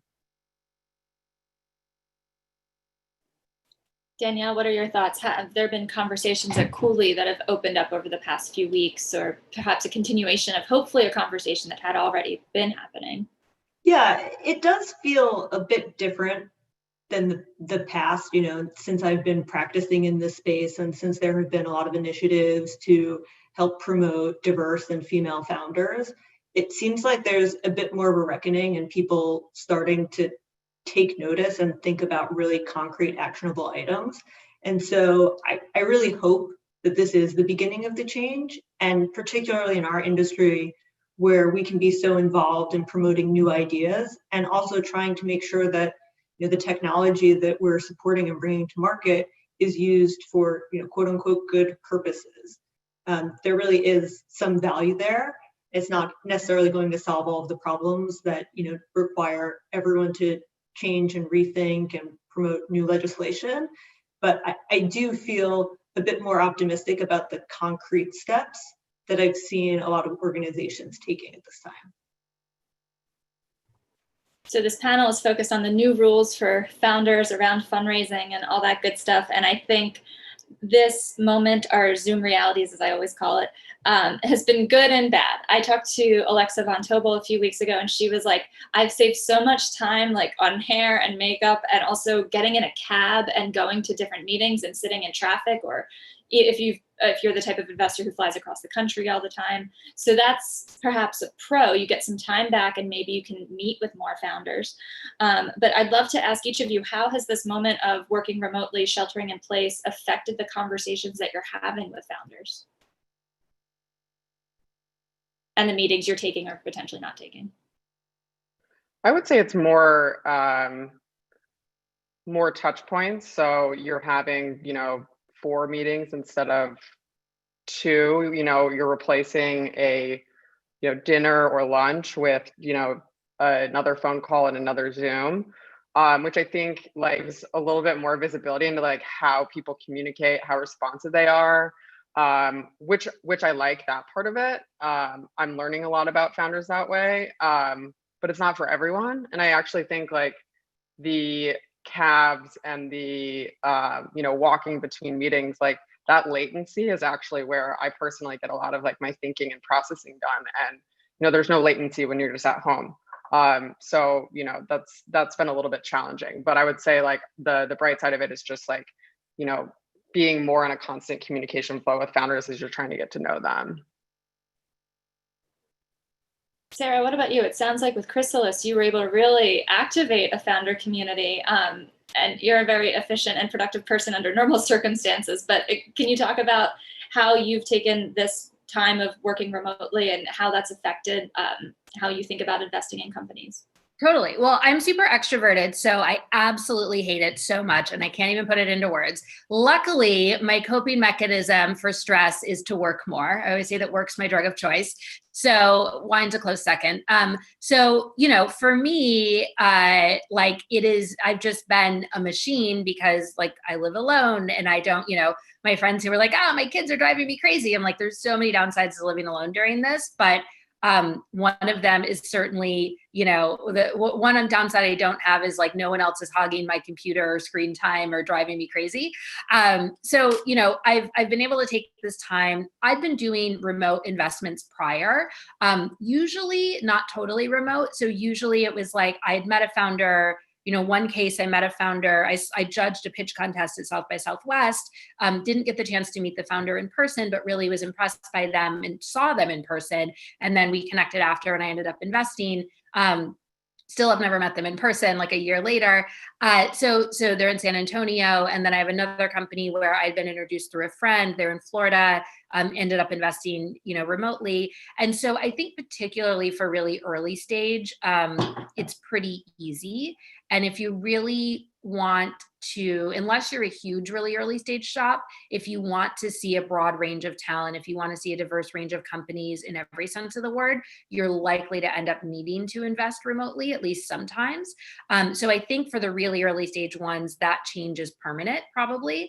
I think for later stage, I can't say that if I were raising a big Series C and I was adding somebody to my board for the first time who was then going to be on my board and help me decide how to sell my company or take it public, that I would be thrilled to have somebody that I'd never met in person, right? Because that's such a long relationship where with early stage companies, if they fail, it's probably within a year or so. And like, they don't have boards, you're not on their boards, like you're helping them obviously, but it's not this super deep relationship. And then if they succeed, they're going to like age out, right? So if they succeed, they're going to like they're going to raise more money and then like put a board together. And then you're not going to be as hands-on day to day. So it's a pretty low risk commitment. And a lot of what you're judging is just sort of like, here's what they've already done. Here's how I feel about them. Do I think they're going to be good at this or not? And it's a little bit harder to make that judgment over Zoom, but I certainly don't, there's so little data anyway that I don't think that, their pheromones are the biggest indicator of success or failure. That's a really good way of putting it. Danielle, what's your experience been like in this moment? Yeah, I think it's put a nice personal touch in some ways on some of the interactions because, beyond those initial face-to-face meetings that I might have with clients, I'm having a lot more Zoom in-person calls, which does give people a lot of opportunity to kind of open up about personal things in a way that you wouldn't typically in a face-to-face meeting or a phone meeting. And so it's a nice, chance to really get to know people a little bit better. And so I've kind of enjoyed that aspect of it. It's definitely been hard for me to be in this small windowless office that I'm using a Cooley background to block. So I am looking forward to seeing people in person, but there have been some interesting changes in the way that people work now. I find that anecdotes can often be a good way to really tease out advice. So you see my kind of noisy background here. I didn't move my vacuum. So there's my vacuum for everyone to see. So that's personal. Not that I'm looking for an investment, but do any of you have any specific examples of a meeting that went really well and led to a better outcome that happened between, beginning of March and right now that might be informative for the folks on the call who are looking for reasons to hope that they will get funded or get and make the connections that they're looking for?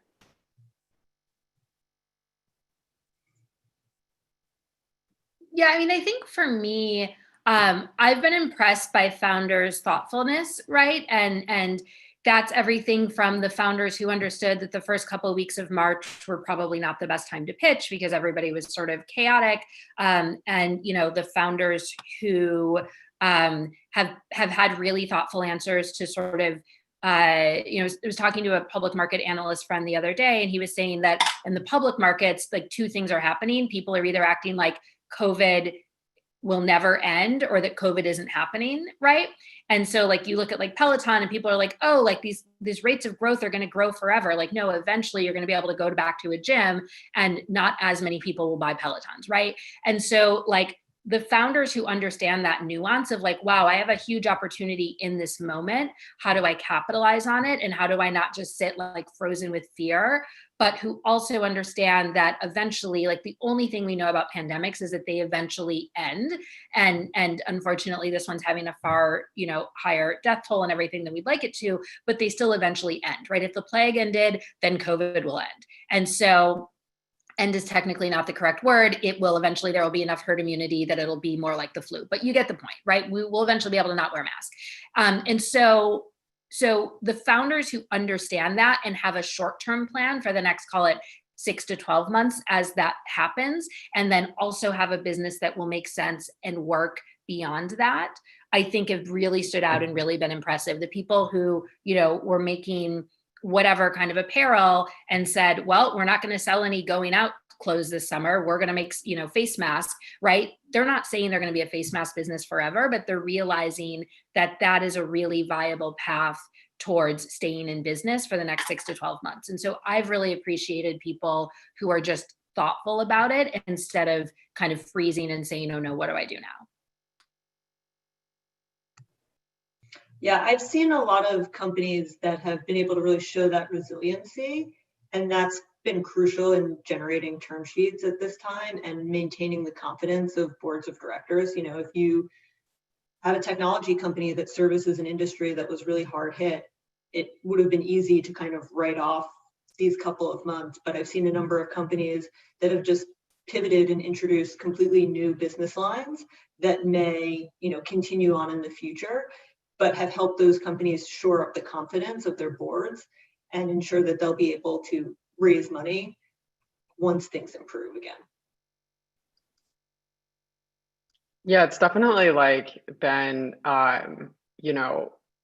it's been nice to see founders who are just, they have that resiliency and they have the courage to be like, you know what, nobody's gonna look back on Q2 of 2020 and slap you on the wrist for, pursuing a kind of non-endemic revenue channel or taking some sort of risk. I think that that's been really nice to see of founders just saying, you know what, we're going to do this. We're going to go out, we're going to raise that bridge. We're going to, start selling into this market, which has been really interesting. I have two kind of follow-up questions on the back of that. So we kind of heard about, and Sarah alluded to it, right? March was probably not the best time to reach out, especially if it's not an existing investor. So how would you counsel founders right now, or even potentially women who are looking to work for a VC firm? Are the doors, virtual doors, more open now? Does it feel like the dust has settled, or would you advise waiting until deeper into the summer to make that new connection? I think now, in terms of recruiting for getting into venture, I think now is a good time. People are surprisingly people are being surprisingly responsive because they're at home, they're reading their emails. You might need to ping them 2 or 3 times just to float it to the top of the inbox, but people are responding. They're spending a little bit more time, getting to know someone. People are open to having a conversation. And so I think, that's good. And also there's kind of an end in sight of being able to go for a social distance walk or, being able to sort of meet in person. So now actually feels like a really good time. We're looking to hire someone right now as well. And I think that's kind of where our head's at. And in terms of raising money, we haven't seen, I would say at Series A, we saw a little bit of a slowdown, but with seed, it's been on pace. I think that, some firms have been a little bit quiet over the past couple months, but, they're, raring to go and excited to make new investments. So it seems like a good time, if it's the right company to maybe kick off a fundraise.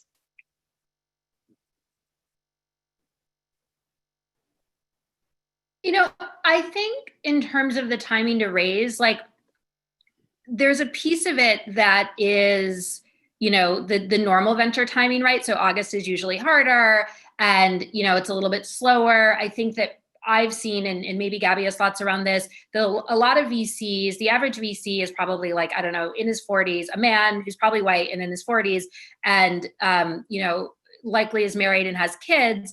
And so I think that especially this summer, there is a little bit of a distraction in that no matter how much money you have, like having your kids home for 6 months in a row and like you can't send them outside to play or to summer camp has to be like a big change, right? So I do think that there's not to play the world's tiniest violin for a bunch of rich white dudes, but I do think that there is a difference in what's going on, particularly for more senior investors, that doesn't necessarily impact people like me, where I'm like, anywhere with a laptop, I can work, right? So being cognizant of that, understanding that August is traditionally a slower month in venture anyway. This year, that's probably even more so. I think 54% of funds haven't written checks yet. Post-COVID, and that includes really big ones, and that includes funds who are running out of money, and that includes everybody. But I think that, the fundamentals don't change. And if anything, the fundamentals are more important than ever. And I think that the checks that maybe before people were writing because they just sort of like somebody are harder to get conviction on. And so I think that what I tend to see and what research has shown is that women in particular tend to be incredibly good at pitching companies based on, we call it like the steak versus the sizzle, right? So like, what's the substance? What's the real business? And I think that this is a time where that matters, because when it feels like the money will keep going forever and the music will never stop, it's easy to get excited about a company based on style. When it's really hard, it's a lot harder to get excited because somebody, was in your frat at Stanford, and it has to be more like, is this a real business? And so I think the fundamentals don't change. I think if you haven't started fundraising by July and you can wait until September, it maybe isn't a bad idea, but you also have to remember that there's a presidential election in November, that it is probably going to be one of the most insane political experiences of our lives. And so that also has a big impact, particularly on venture capital, because of who's in charge, has a lot of impact on sort of the tax laws and the rules around what VCs are allowed to do, what IPOs are allowed to do, what M&A is allowed to do. So, as much as this isn't a great time there's probably, newsflash, everybody, 2020 sucks. Like, there's not going to be a great time to do anything, right? Like, there was no great time. Usually like February through June is a great time to raise money. Obviously that was not true this year. And, usually the fall is a great time to raise money. And that's a little bit less likely to be true this year. But if you need money right now, funds still have money. They're still deploying capital, even if it's more slowly. And so you just still have to go out there and kind of run at the wall, understanding your valuation might be a little bit lower than it would have been otherwise, and then it might take a little bit longer. But like, if you need money to not go out of business, you got to go out and fundraise or get more revenue. If you don't need money and you can't raise a quick inside round from your investors, then waiting until next year is probably not the worst idea. I think that we're going to wake up, fingers crossed, we wake up February 1, 2021, no matter who the president is. Hopefully at that point, pandemic has died down. We've all accepted whatever reality we have in our government, and we can like start to get back to normal. I truly don't think that before February 1st, 2021, that it's going to feel that normal or that anything's going to be that easy. And this has been your depressing update from Sarah. I was just about to say, I need like a drink after hearing that, but it's good to be armed with, I think, all different scenarios, right? No one wants to have their head in the sand. So planning for February 1, 2021, I think is a smart thing. I was going to go to, there's a great question from Catherine in the questions, but I wanted to go to Danielle, just from your perspective on the law side about the deal flow and the activity, March versus now versus later in the summer or fall. Do you have any advice to piggyback off of what Sarah was saying? Yeah, so March and April were, two of the busiest months that we've ever had. The deal flow and the deal cycle was really, really compressed, which is actually beneficial for companies that are looking to raise. Like now, when you say we want to close in 2 weeks, investors are trying to make that happen as well. And so that there can be some opportunity to reduce the deal uncertainty. There has been a lot of questions, whether we will see that traditional August slowdown, because we've kind of morphed into this weird world where we work all the time and we don't know what day it is.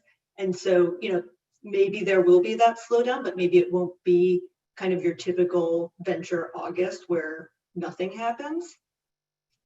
But yeah, it has been a surprising kind of uptick in deal flow. My sense is that a lot of deals that probably would have occurred naturally between March and say September were really compressed to get done in Q2. And so, companies who didn't think they needed the money but were able to find the money, were trying to close on that really quickly. And companies that are trying to wait it out, that's probably a good idea if you can do it, but ultimately it depends on what your runway is. And, there are unique opportunities to get people on the phone at this time because they may be checking email more often and may like an excuse not to chase their kids who aren't in summer camp around the house. I have to say, all the parents out there, I'm child free. You have all my good vibes and, sympathy. And, it's been a blessing. I know one of my friends is like, I never would have gotten this time with my daughter, which is great, but it has, like anything else in this moment, pros and cons. Good thing. So Catherine in the comments wants to know, she said, I'd love to hear from the panelists whether they think the metrics they use to evaluate opportunities will change for the long term going forward because of the double crises we're in, whether that's thinking about the future of work due to coronavirus or the future of society due to increased awareness around racism. Will you be looking for new things? And if the fundamentals won't change, will there be new lenses that become important? I mean, I think our job is to always look for new things, right? Like, I always point out, the day before the iPhone came out, which was only 12 years ago, like exactly 12 years ago, I think, nobody was an iPhone investor, right? Nobody invested in iPhone apps, so they didn't exist. Until 2014, certainly before 2012, there were no Bitcoin investors, right? And so, it's our job to always change. And so, and it's our job to always change. And it's also our job to be relatively agnostic about the changes because we don't decide where the future is going. We just see it and fund it. And obviously we can make decisions, moral decisions and decisions about, is it okay if we know that diversity drives returns? Do we really want a bunch of all white dude people in our funds or in our portfolios when we know that that is basically leaving money on the table?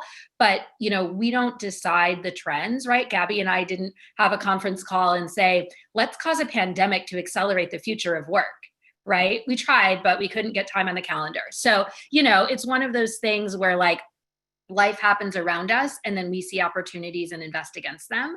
And so certainly all these things can make changes. What I think you don't want to do as an investor sort of ties back to what I was saying, you don't want to see from founders, which is you don't want to say, okay, I don't want to fund like 20 COVID related companies, right? Now, drug discovery companies that focus, if I were a biotech investor and there was a drug discovery company that was focused on rapid prototyping for fast moving, diseases, including COVID, but it's actually, or viruses, but it's actually like $100 billion industry, sure.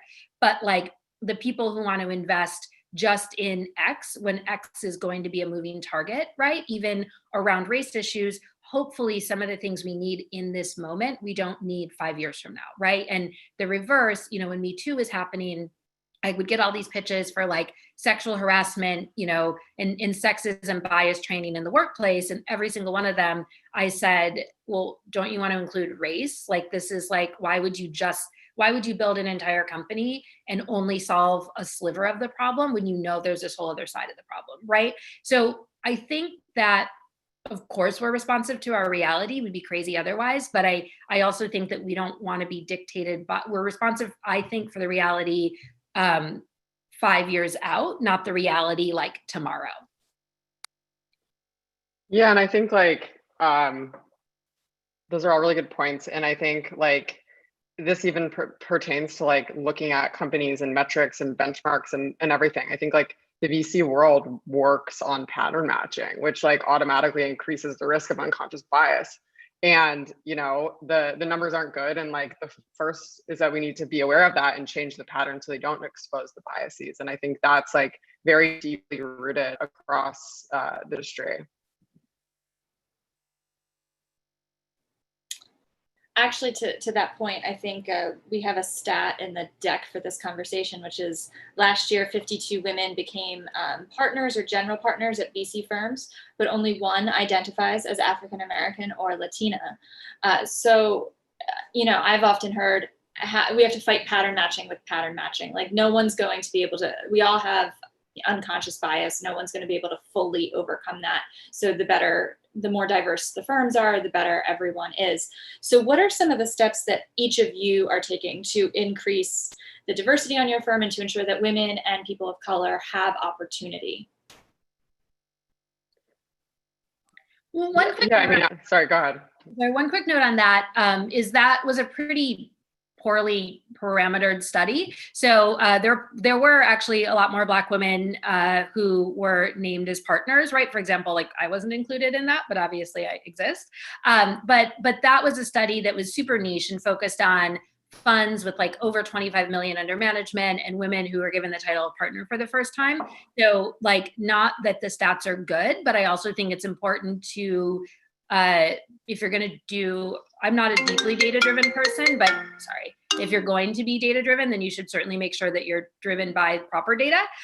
So just, you know, note that was not a great study. That being said, there certainly aren't a lot of them, even though we certainly exist and there's a lot of incredibly capable, qualified people in both in the venture world and in the pipelines to get hired into venture, right? So if you walk into Stanford's grad school or Harvard's grad school or MIT or Google or Facebook or whatever, Square, Slack, any of these companies, there's certainly not or investment banking where a lot of later stage VCs come from. There's certainly not a massive lack, right? Of given how small the venture industry is, there's certainly more than enough incredibly qualified, Black people, specifically Black women, Hispanic women, another very underrepresented group. They're not getting hired because people choose not to hire them, right? And so like the pipeline issue is that the gatekeepers are saying, oh God, no, like keep that pipe closed, right? And so I think it's important to like name that and specifically say that. And I think the most important thing to do about that, is just actively change it, right? And actively look at your incoming intern class, your analysts, like when you're filling seats, when you're hiring EIRs, entrepreneurs in residence at funds, when you're looking at who to fund. And the same way that I wouldn't fund a deep tech company if they didn't have a technical co-founder who could do the deep tech, right? I'm not inclined to fund I always like to make the joke that it's like, you wouldn't ask a man to comfort test a tampon, right? And like, they can have tons of empathy, but it's just like beyond their experience. And so if you believe all of the data that says that diverse teams drive better results and you're not investing in diverse teams and you're an investor, like if I were your investor into your fund, my question for you would be, why do you hate money and why are you losing money and leaving it on the table for me? And if you're not, if you're losing money for me, then I shouldn't be investing in you because my job is to invest in you so you make me money. And so to me, like, I don't really care about people's moral imperatives. I care about people understanding that this is their job. They need to do their job. And if they want to make money, they need to invest in diverse teams and hire diverse people because then you're more likely to find better diverse teams. And if they don't agree with me, that's fine. They can go disagree with, 100 brilliant authors at top universities who've written these studies.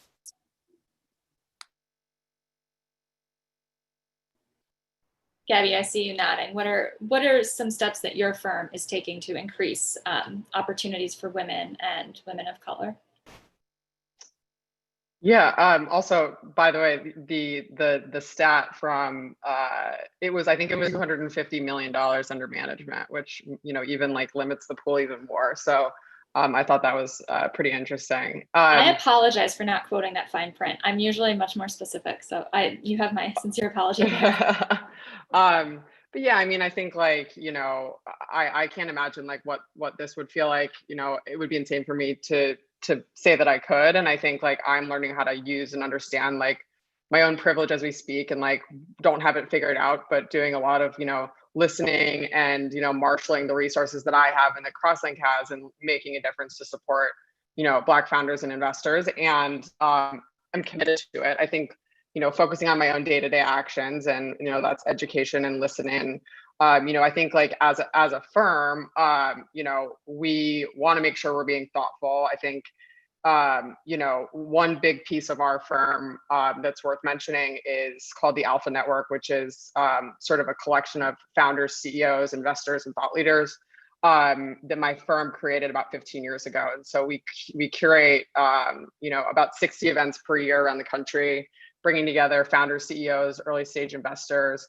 And the whole point of it is a forum for these individuals to ask advice, connect, and pass knowledge from experienced folks to new folks. And what I'm spending time on is just finding ways to like leverage that community and make that a mantle for inclusion. And like the things that we're doing is focusing on measurement, like I've said before, and just like tracking how many people of color we have in the membership, because it is an invite only membership. And I think that's important to recognize. And, we're going to dedicate events to highlight Black founder companies. And, also just like on the actual like industry side, it's, I help run our emerging manager initiative. And so it's, finding who these sort of emerging managers are and making that pool more diverse and being able to connect them to startups in the ecosystem. And so I think like, that's something that I've been working on and sort of leveraging the resources that we have at our firm, to make near term, but then also hopefully like sustainable and long-term difference. Danielle, what about you at Cooley? How are you approaching this and increasing representation and opportunity? Yeah, so it's been a focus of ours for a number of years, and it gets hard when we're interviewing people and recruiting. And when you're looking for lawyers of color or who are female who have a deep tech experience or a focus on venture capital, there just aren't a lot. And so kind of taking that out and recognizing, okay, we have a ton of white men who, founded startups in college and then went to law school and then worked into this, and that looks like a really attractive candidate on paper. Then we start to need to rethink, okay, well, this person is attractive for all of this, but what else can we focus on? What is someone's potential to be just as good, but for having these experiences as this other person? And kind of reminding people to think in this way, why do you think that this man is more qualified about this little specific point on his resume? Or is, what is really the personality trait and quality that's going to make someone valuable to the organization? And a lot of that comes down to reminding people, right? When you're in the hiring committee with all of your white male colleagues and saying, well, but why do you think this person with this, one internship is so much more qualified? And constantly questioning yourself, right? Like, why did you really, really click with someone? Is it because, you had something shared in common from, maybe a privileged background? Or is there something that really demonstrates promise that somebody can do this job really well? And so I think that accountability and tracking statistics and trying to really kind of combat that culture of warm introductions and making sure that everyone has, similar opportunities to get those warm introductions, and kind of questioning, wait, is that whole circle just people who look alike? And making sure that you're kind of opening up forums for people to come and make those connections. That's a good point. And potentially that's one way that our digital communications could help right now, right? There's no meeting at a bar over whiskey, or shouldn't be. And golf courses, I'm a little unclear where they stand right now. But that was good advice for folks at firms. I want to flip it for any woman who is thinking about becoming an LP or VC herself, hasn't taken that step, wants to know how to approach it. What advice would you give to that woman?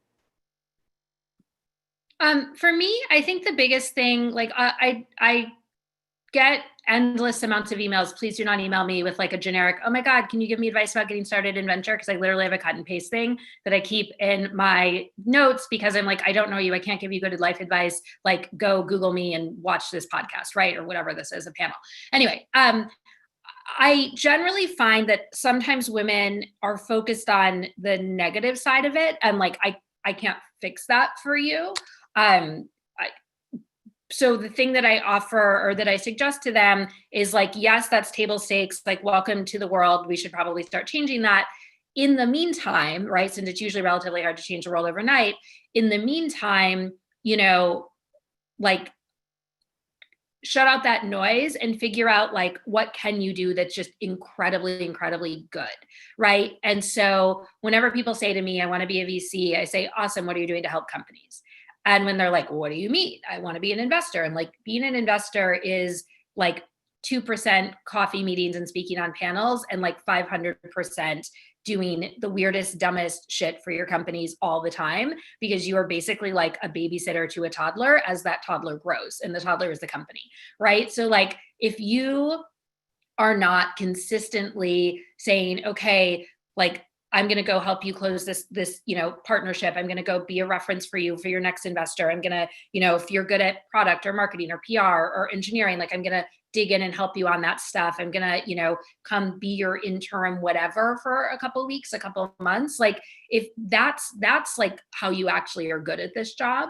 A little bit different in super later stage, but in early stage, which is where most people are likely to enter venture, that's your job. And so like, sort of like to go full JFK, right? Don't ask what you can do. Don't ask what your portfolio can do for you. Ask what you can do for your portfolio, right? So if you come to me with like a generically good resume, like, oh my God, congrats, Cornell, Bain, like MIT, great, right? Like gold star, but like you're exactly the same as 100 other resumes that I have in my inbox. And if I, with a tiny fund, have 100 of those resumes in my inbox, you know that like bigger funds and more competitive funds have thousands of them. So that's like table stakes. Being smart and successful already is table stakes. What's going to set you apart is showing me, you know, hey, I spotted XYZ company 2 years ago. I liked their product. I DM'd the founder. I started helping them and I've been an advisor to them, or I put a $5,000 check in. The other thing is like start angel investing, and people are kind of like, oh my God, but it's so expensive. But like, if you think of it like, I often discourage people from getting an MBA just because I like to do that. But I'm often like, look, you could go get an MBA or you could write 10, 25K checks. And if your goal in getting an MBA is to become a VC, writing 10, 25K checks, right, is likely going to be a much more effective route to get you in, especially if even one of those doesn't suck. And it's like the same amount of money that you're losing either way, right? So, or that you're like throwing away either way. And so I think like, yes, being a woman in venture, being a woman of color in venture sucks, but like compartmentalize that, put it over here because I can't fix any of that, and think about what you can do to still tell a story about why you'd be a good investor, even if somebody isn't handing you a job right up front. Yeah, that's really good advice. I mean, I think like most VCs have incredibly intense FOMO. And so, you know, it's just like showing them what they don't know, or like providing them with like an investment, you know, an angel investment. It might not be something that they do, but at least it shows that you're being thoughtful and that you have like developed your, you know, deal acumen for what looks and feels like a good deal. I think like personally have, you know, had to work on like not interpreting some of the exclusionary behaviors as like indicators of my own worth. So it's like, you just kind of have to like, the advice I gave is just like push harder and challenge where it might be uncomfortable, and, you know, surround yourself with a team. It doesn't need to be internally at your firm, but just a support system. And, you know, don't be afraid to reach out and kind of, you know, be a little bit unique in how you approach it. Because you're right. I mean, there are just like stacks and stacks and stacks of resumes. So differentiating is really important. I kind of want to do a panel around like the weirdest shit you guys have had to do for your founders, but that's a potentially entirely separate conversation. But Danielle, from your perspective, advising these companies, what can women do who want to be in the decision-making seat? Yeah, I mean, I would just try to get as much experience as possible and meet as many people as possible in a thoughtful way. So not just, cold emailing people, but if you find a shared connection or you realize, you've maybe helped advise the same company or advise the company in a similar space. And, it can be helpful if you have a real particular interest in a certain area to really focus on that. So that can kind of be a, focus point for you to help spell, your interest and get people's attention and start to make those more valuable connections. I do also really agree with the point that, you can't really feel bad for yourself.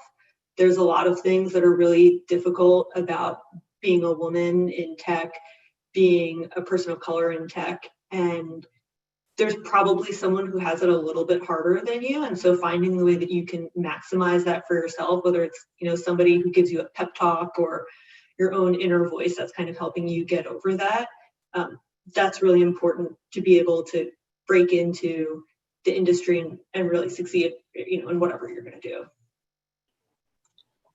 There's a great question in the comments from Sheila McGrath. We are not related, but I'm a fan of your last name. She says that she's been working with a female founder of a pre-launch startup, and they're both older females who've been in tech for years, and they've been told repeatedly that they need a younger male finance person to have any hope of getting any sort of financing. We've been told it's easier for women-led startups to get funding on the East Coast than West, but it seems to be a double whammy to be both older and female and trying to develop a fintech SaaS. Any thoughts on what we can do to overcome that hurdle? And I do appreciate that comment, because I think ageism is something that gets a bit lost in this conversation. So I'd love to hear any thoughts that you have for Sheila. Yeah, I mean, I think ageism, all of the isms, right, factor in, and they all suck and are wild. But I think that the thing to keep in mind is that it's a numbers game, right? And like, I know it doesn't always feel like this, but I'm friends with tons of white dude founders who are like, when they were 30 coming out, like they went to Stanford, worked at a fancy tech company, whatever, like almost everybody has those same problems. And it is fundraising is hard, right? You're going to people and saying, I have an idea, give me millions of dollars. And if you're too early, you're wrong. If you're too late, you're wrong. Like I could not tell you the number of people, no matter how you feel about them, who have stories of Travis Kalanick coming to them, begging them for $25,000 or $50,000 for that first round in Uber. That would have been a 50,000 X return, right? So if you'd invested $1, you'd like be able to, go on a very nice vacation this summer. If you'd invested 100,000, you'd be able to buy the resort. So, but like they deeply, deeply, deeply struggled all the way through really past like their Series A, right? If you go on Crunchbase and you look at the velocity of those rounds, they weren't particularly easy. Nobody wanted to fund Facebook. Nobody understood why it would matter, right? People thought Instagram, when it sold for $1 billion, was a massively overvalued toy. So like, it is hard for everybody. The more orders of magnitude you are away from like a 25-year-old white dude graduating to Stanford, the harder it is. But even for those guys, it's hard. And a lot of it's just a numbers game. And like, it's just, I think of it like when I'm on a dating app, right? And I'm swiping, I'm like, I'm picky. I know what I'm looking for. And like, there are whatever, 4 billion men in the world. So, if I only find one guy out of every 100 that I like, that's actually still pretty good. And so you kind of can't think about or get like, if you're consistently getting the same feedback, right, of something that is like, if they say you need a young guy, like fuck them. If they say you need a finance person, then I would look and say, well, am I a finance person? And if I am, is that not coming through? And then maybe I reword that, or I introduce that when I start the pitch, or, is it that we truly don't have a finance person and it is a fintech company and we do need that? It doesn't need to be a young guy, although I personally think that diverse teams perform better, and that doesn't mean a bunch of people who look just like you, right? No matter how diverse you individually might be in the larger ecosystem. But I think that there's being able to take in criticism or feedback, even when it's absolute bullshit, see if there's a grain of truth in it, but then also just like brush it off and keep going. If you were personally rejected and couldn't get out of bed every time every single person on a dating app didn't swipe yes to you, like that's not good. And you have to have an extreme amount of resilience, no matter who you are as a founder. And to the extent that it helps, know that like Travis Kalanick, is now richer than God. Literally, I looked at his tax returns, but he had to actually beg his friends, and most of them told him no. We have just about 1 minute left. And so in that 1 minute, I'm going to ask each of you to give one final piece of advice. And I'd love for one of you to answer, because there was a question about text versus email versus Zoom versus Instagram versus all the things. If there's one digital platform that people should not be using, I'd love for you to touch on that. But one final piece of advice to the founders and the women in our audience. Go. Use Lunch Club, lunchclub.ai. It's a great way to network from home, and it's a really easy way to meet potential co-founders and investors. So lunchclub.ai, that I'll drop it in the chat as well.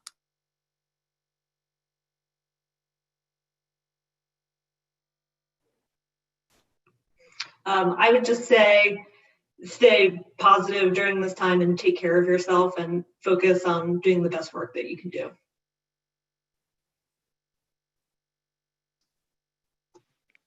Yeah, I would say, focus on really understanding the problems that, exist so much in this ecosystem, and, continuing to learn and listen and, leverage as many resources as you can.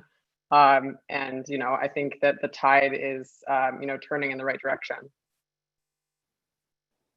Excellent. Thank you all so much for your time and attention. Thank you to our panelists. This was really fun. So thank you. Thanks, everyone. Yes. Thanks.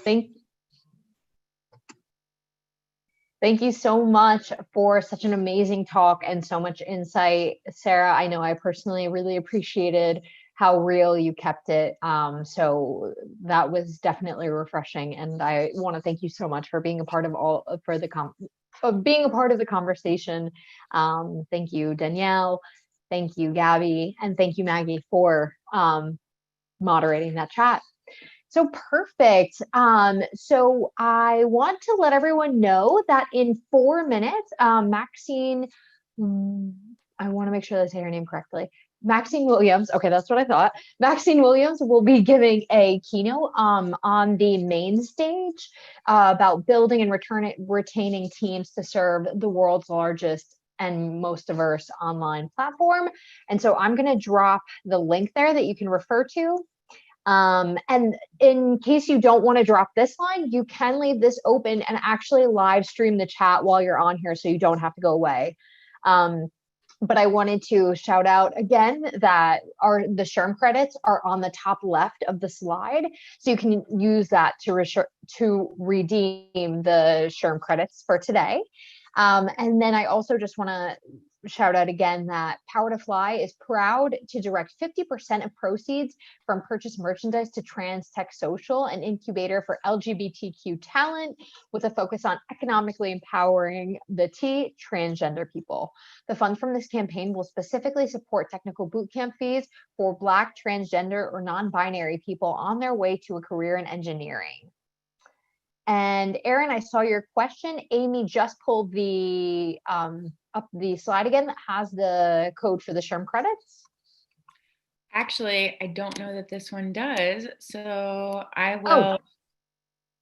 Erin, you can see it right here in the upper left-hand corner on the slide for the upcoming chat at 4 Eastern time. You're welcome. And then yes, after Maxine's chat, we will be back here. So we'll be on break until Maxine's chat is done, and then we'll be back here for the next conversation, which I'm really excited. It's so cool to be able to be here and get to listen to so many impactful women speaking about such important issues and allies as well. So I just want to thank all of you for being here. We appreciate your support, and we appreciate you being here, and we hope that you're enjoying so far. And we have so many amazing talks going on. And then in case you didn't know, on Thursday, that feels so far away, although it's not these days. I love when when we bring up that you get lost in the day that it is. I am feeling that hard, as I'm sure Amy is. but we are having a virtual career fair on Thursday. And that's going to go from 12 p.m. ET to 6 p.m. ET, I believe. Is that correct, Amy? Perfect. So That it's is the same right. time. Perfect. And we have 25 companies participating. I personally will be on the EY track. And Amy, which track will you be on? I will be on the CVS Aetna chat track, or I guess it's now called CVS Health, and then the Vice Media track. So two really different, interesting organizations that are probably hiring completely different skill sets, but definitely check out the sessions and the schedule. Yes. And, the really great thing about this type of virtual career fair is that this is a really good opportunity to ask the important questions about diversity initiatives. What are these companies doing for inclusion? These are good questions to ask about ageism, maternity and paternity leave. What are they doing to be actively anti-racist? So this is a really nice opportunity to come and ask those questions that you might want to know, but it might feel uncomfortable to ask during a one-on-one interview. So true. And I'm going to, for anyone that does not have the link to that, for any newcomers, I will add the job fair link in here if I can find it.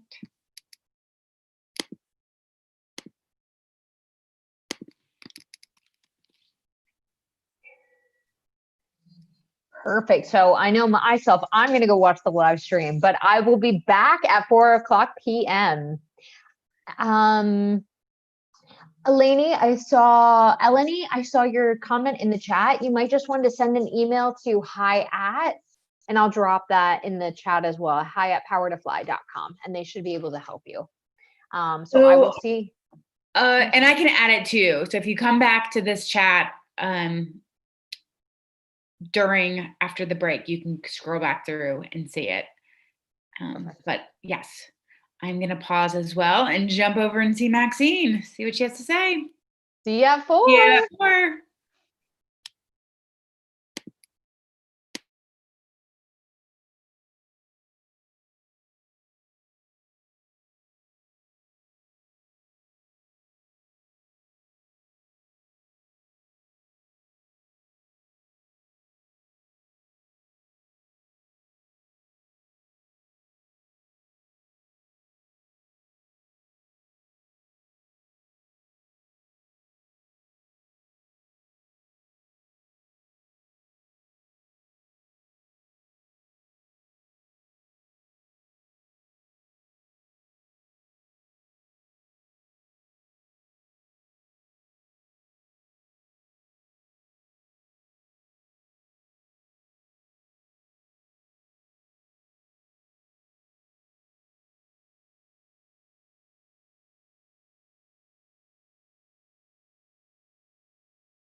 All right. So I know we still have some people on the line, and I see Ari getting ready.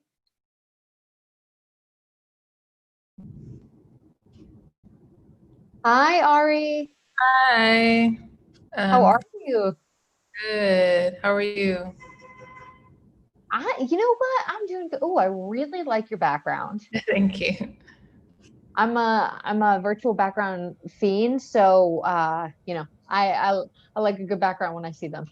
Yeah. And how are you doing? I'm good. It's been a peaceful day, thankfully. How about you? Yeah, yeah, today's been pretty good. Definitely a change in our regular programming to be hosting this, but it's obviously very exciting, but a little bit more tiring than the usual work, as you can I'm imagine. sure. Yes. I'm sure. Oh, I get done and I'm not cooking. different kind of tiring. You're not running around, but it's like a mental constant. Yes, yes, but I'm so excited to have you here. And you pronounce your last name Melenciano? Melenciano. My first name's Adi Melenciano. What are you? What are you? What nationality are you? My family is Dominican. I live in Buenos Aires, Argentina, so I speak fluent Spanish. Yeah. I love when I get the opportunity. Uh-huh. Ari, where are you calling in from? Brooklyn, New York. I Where are think you guys? everyone we talked to is from Brooklyn. That's so cool.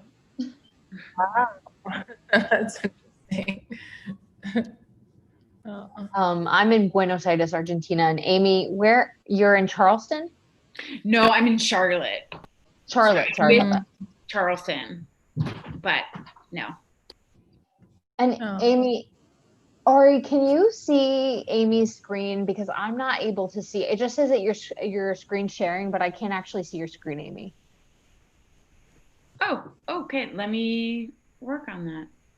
And I can, since we're all on, I can actually stop sharing now.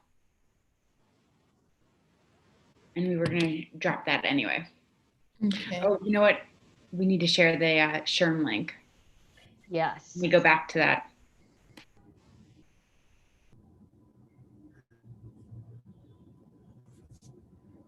Oh, so how have you been, Ari? Well, not that I know you, so I don't know how you were previously, but how have you been doing with, I mean, everything? And how was life in New York City? I feel like it's so different depending on where you are. For me, my surrounding area, I live in a Hasidic Jewish area, so that environment's totally different than the rest of New York City. So it's been interesting being in the middle of a pandemic and in the middle of a social uprising in an environment that has a very different experience with those things. So I think that's been really interesting. How about you? Yeah, so you know, down in Buenos Aires, I would say we're just having a pretty big issue with the quarantine. We've been under pretty strict quarantine now for almost 90 days. I have a 1.5-year-old, and up until like 3 weeks ago, we weren't even allowed to take them outside. And so we recently were able to take them for a walk for an hour. You can take them outside, and now they just extended it to both days on the weekend. So, you know, that's been really rough, but we just see a lot of reporting from the US. I wouldn't say that there's too many protests here, although racism is not exclusive in Argentina. So, you know, it's definitely a fair share of that. Wow. That's super strict. We've at least been allowed to go outside, so I couldn't imagine. It was very funny seeing the reporting from New York City, especially, right? Because you see all of these people outside now and like, but did you actually like to go outside beforehand? Or is it because it's the only place you can go? Exactly. Like everyone's a newfound runner, has a newfound love for running. Yeah. Yeah. Oh my gosh. Although I don't blame them, right? It's like now that you can do that, it's just like, oh God, I better take advantage of it. Mm-hmm. I don't know where people find the time. Right. Oh my gosh, I know. Perfect. So I see that our numbers are growing and we are at 4 o'clock on the dot. So I want to say thank you to everyone who's either just joining now or if you've been on this. I'm so happy to have you here. And I know that conversation with Catherine Zaleski, our president of Power to Fly and co-founder, and Maxine Williams was really fantastic and a really interesting perspective on everything going on, being that she works for a corporation like Facebook. So thank you so much for joining us. And so, just a couple of housekeeping things. I just want to let you know that you can see that your camera and audio is off and it'll remain off for the duration of the talk, but we would love to hear from you. So you can feel free to write some questions and comments in the chat. And if we have time, I'm sure that we can get to that. And if you have any technical difficulties, just please DM or tag me or my colleague Amy, and you'll see that we have Power to Fly Facilitator right next to our names. If you are looking to earn SHRM credits for today's talk, you can just use the code that's on the screen at the top left.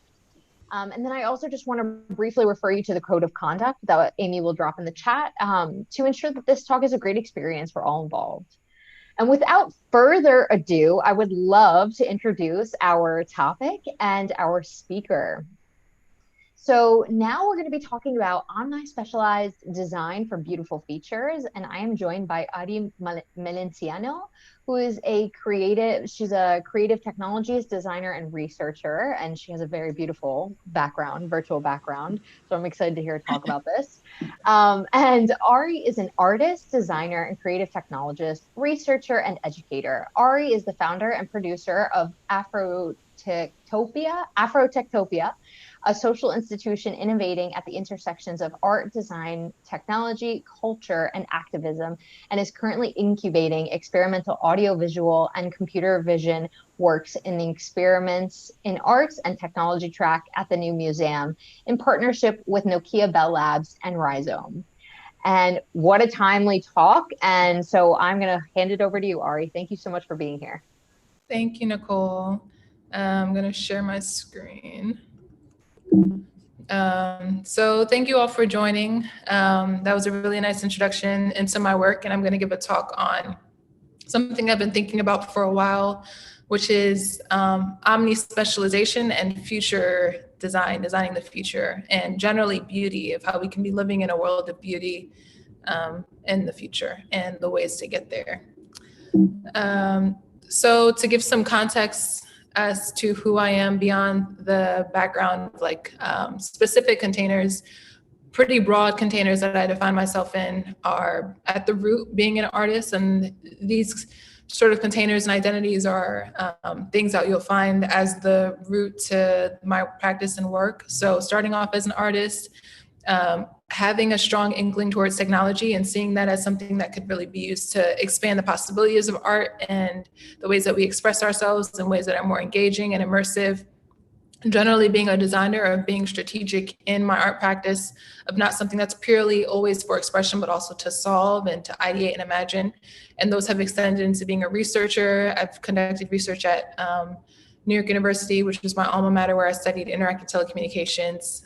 Have also continued to be an educator, both at New York University and at the Pratt Institute, where I teach technology, design, and society. And I'm generally just a student. One of my favorite parts of teaching is that I get to learn from my students and explore different potentialities. So the talk that I'm going to give is going to be framed around a few different case studies. And these case studies are different projects that I've developed in the past few years that all have roots in my own personal roots of my way of practicing, but also have kind of make the ideologies that I'm going to express more concrete. So one being Afrotectopia, which is a social institution that I developed while a student at New York University. The other being The Revolution Will Be Digitized, which is a course that I created for graduate students at New York University, and Building a Museum 353 Years into the Future, which is a speculative design workshop that I developed during a residency.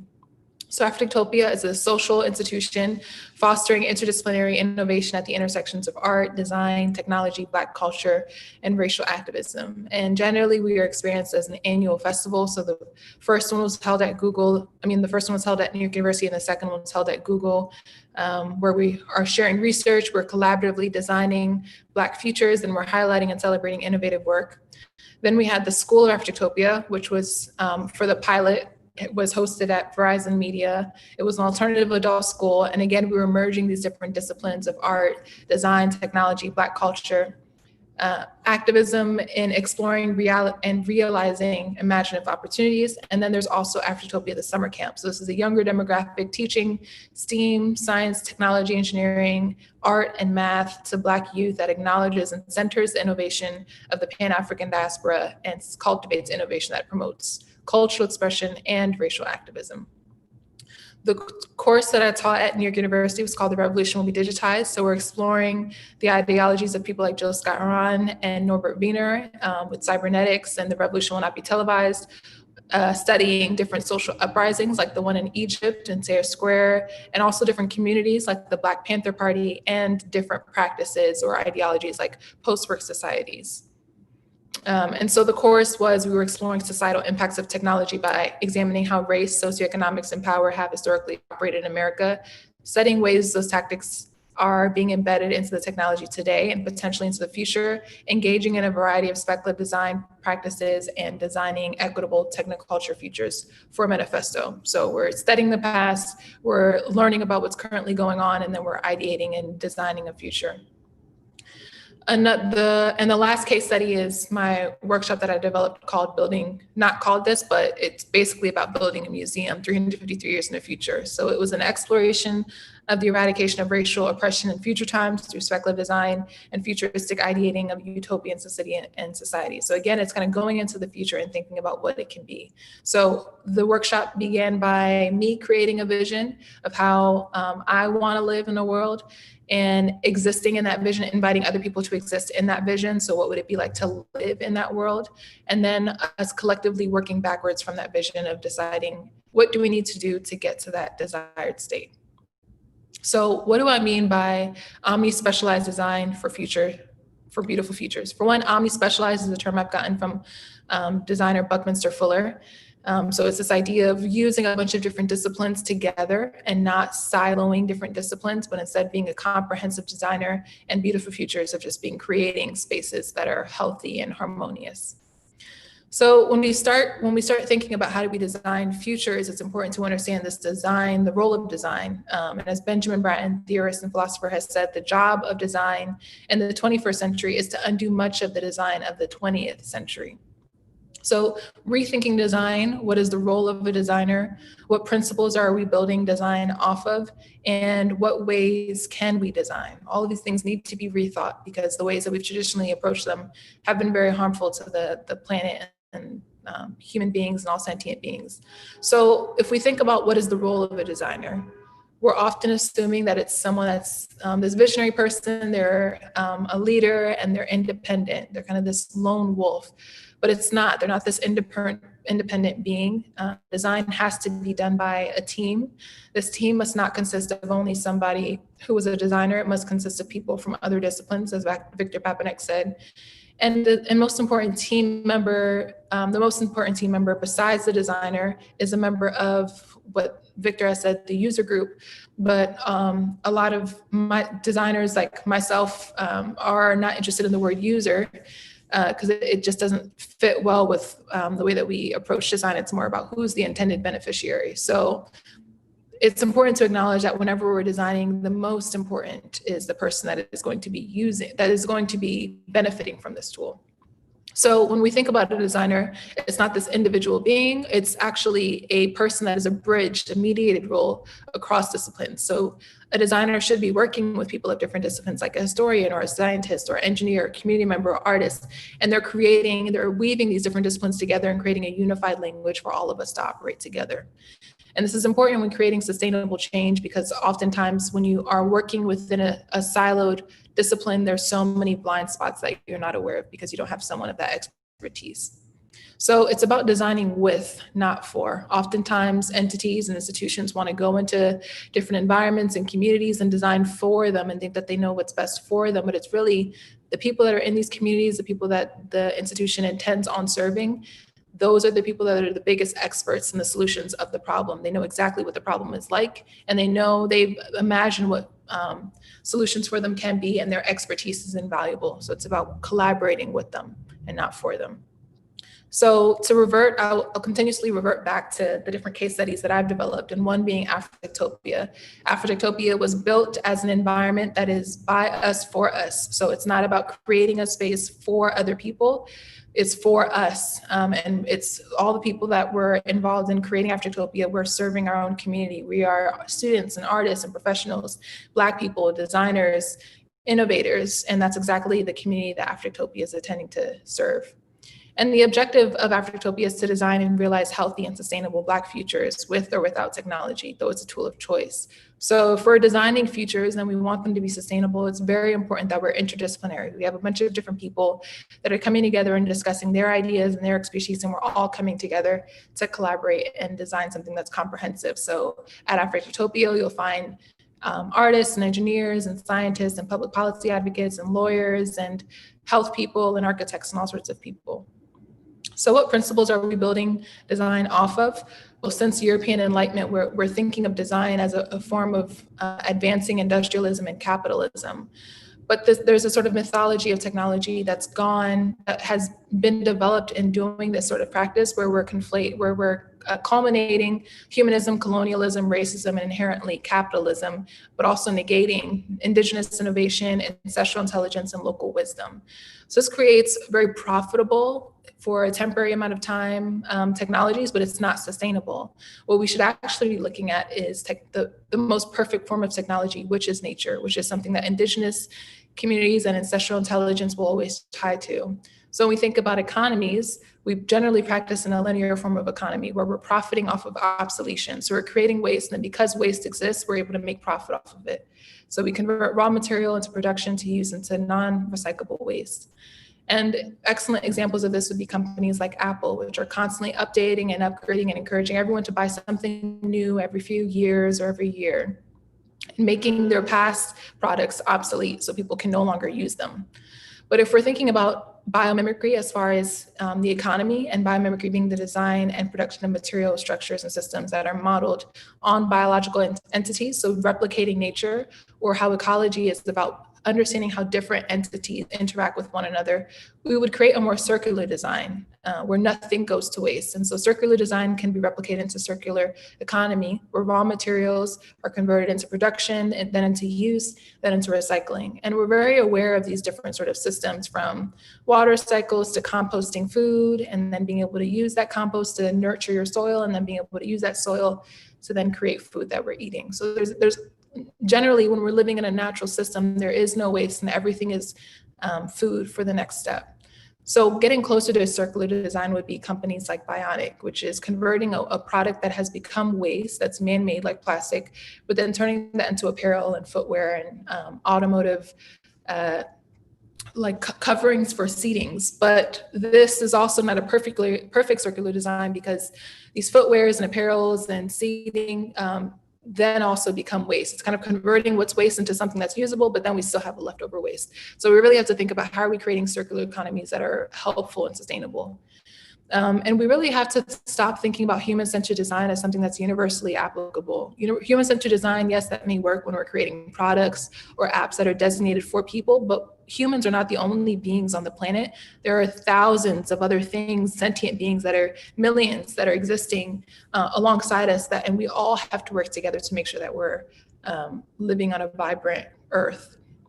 So something that Dori Turnsall, who's Dean of OCAD, has said is, why are we creating these boundaries between the human and the non-human, the flora and the fauna and the supernatural? Are there other values or principles that we can take into account that will bring us closer as opposed to creating divisions. Because for a really, really long time, we have been designing with the exclusion of all other life forms.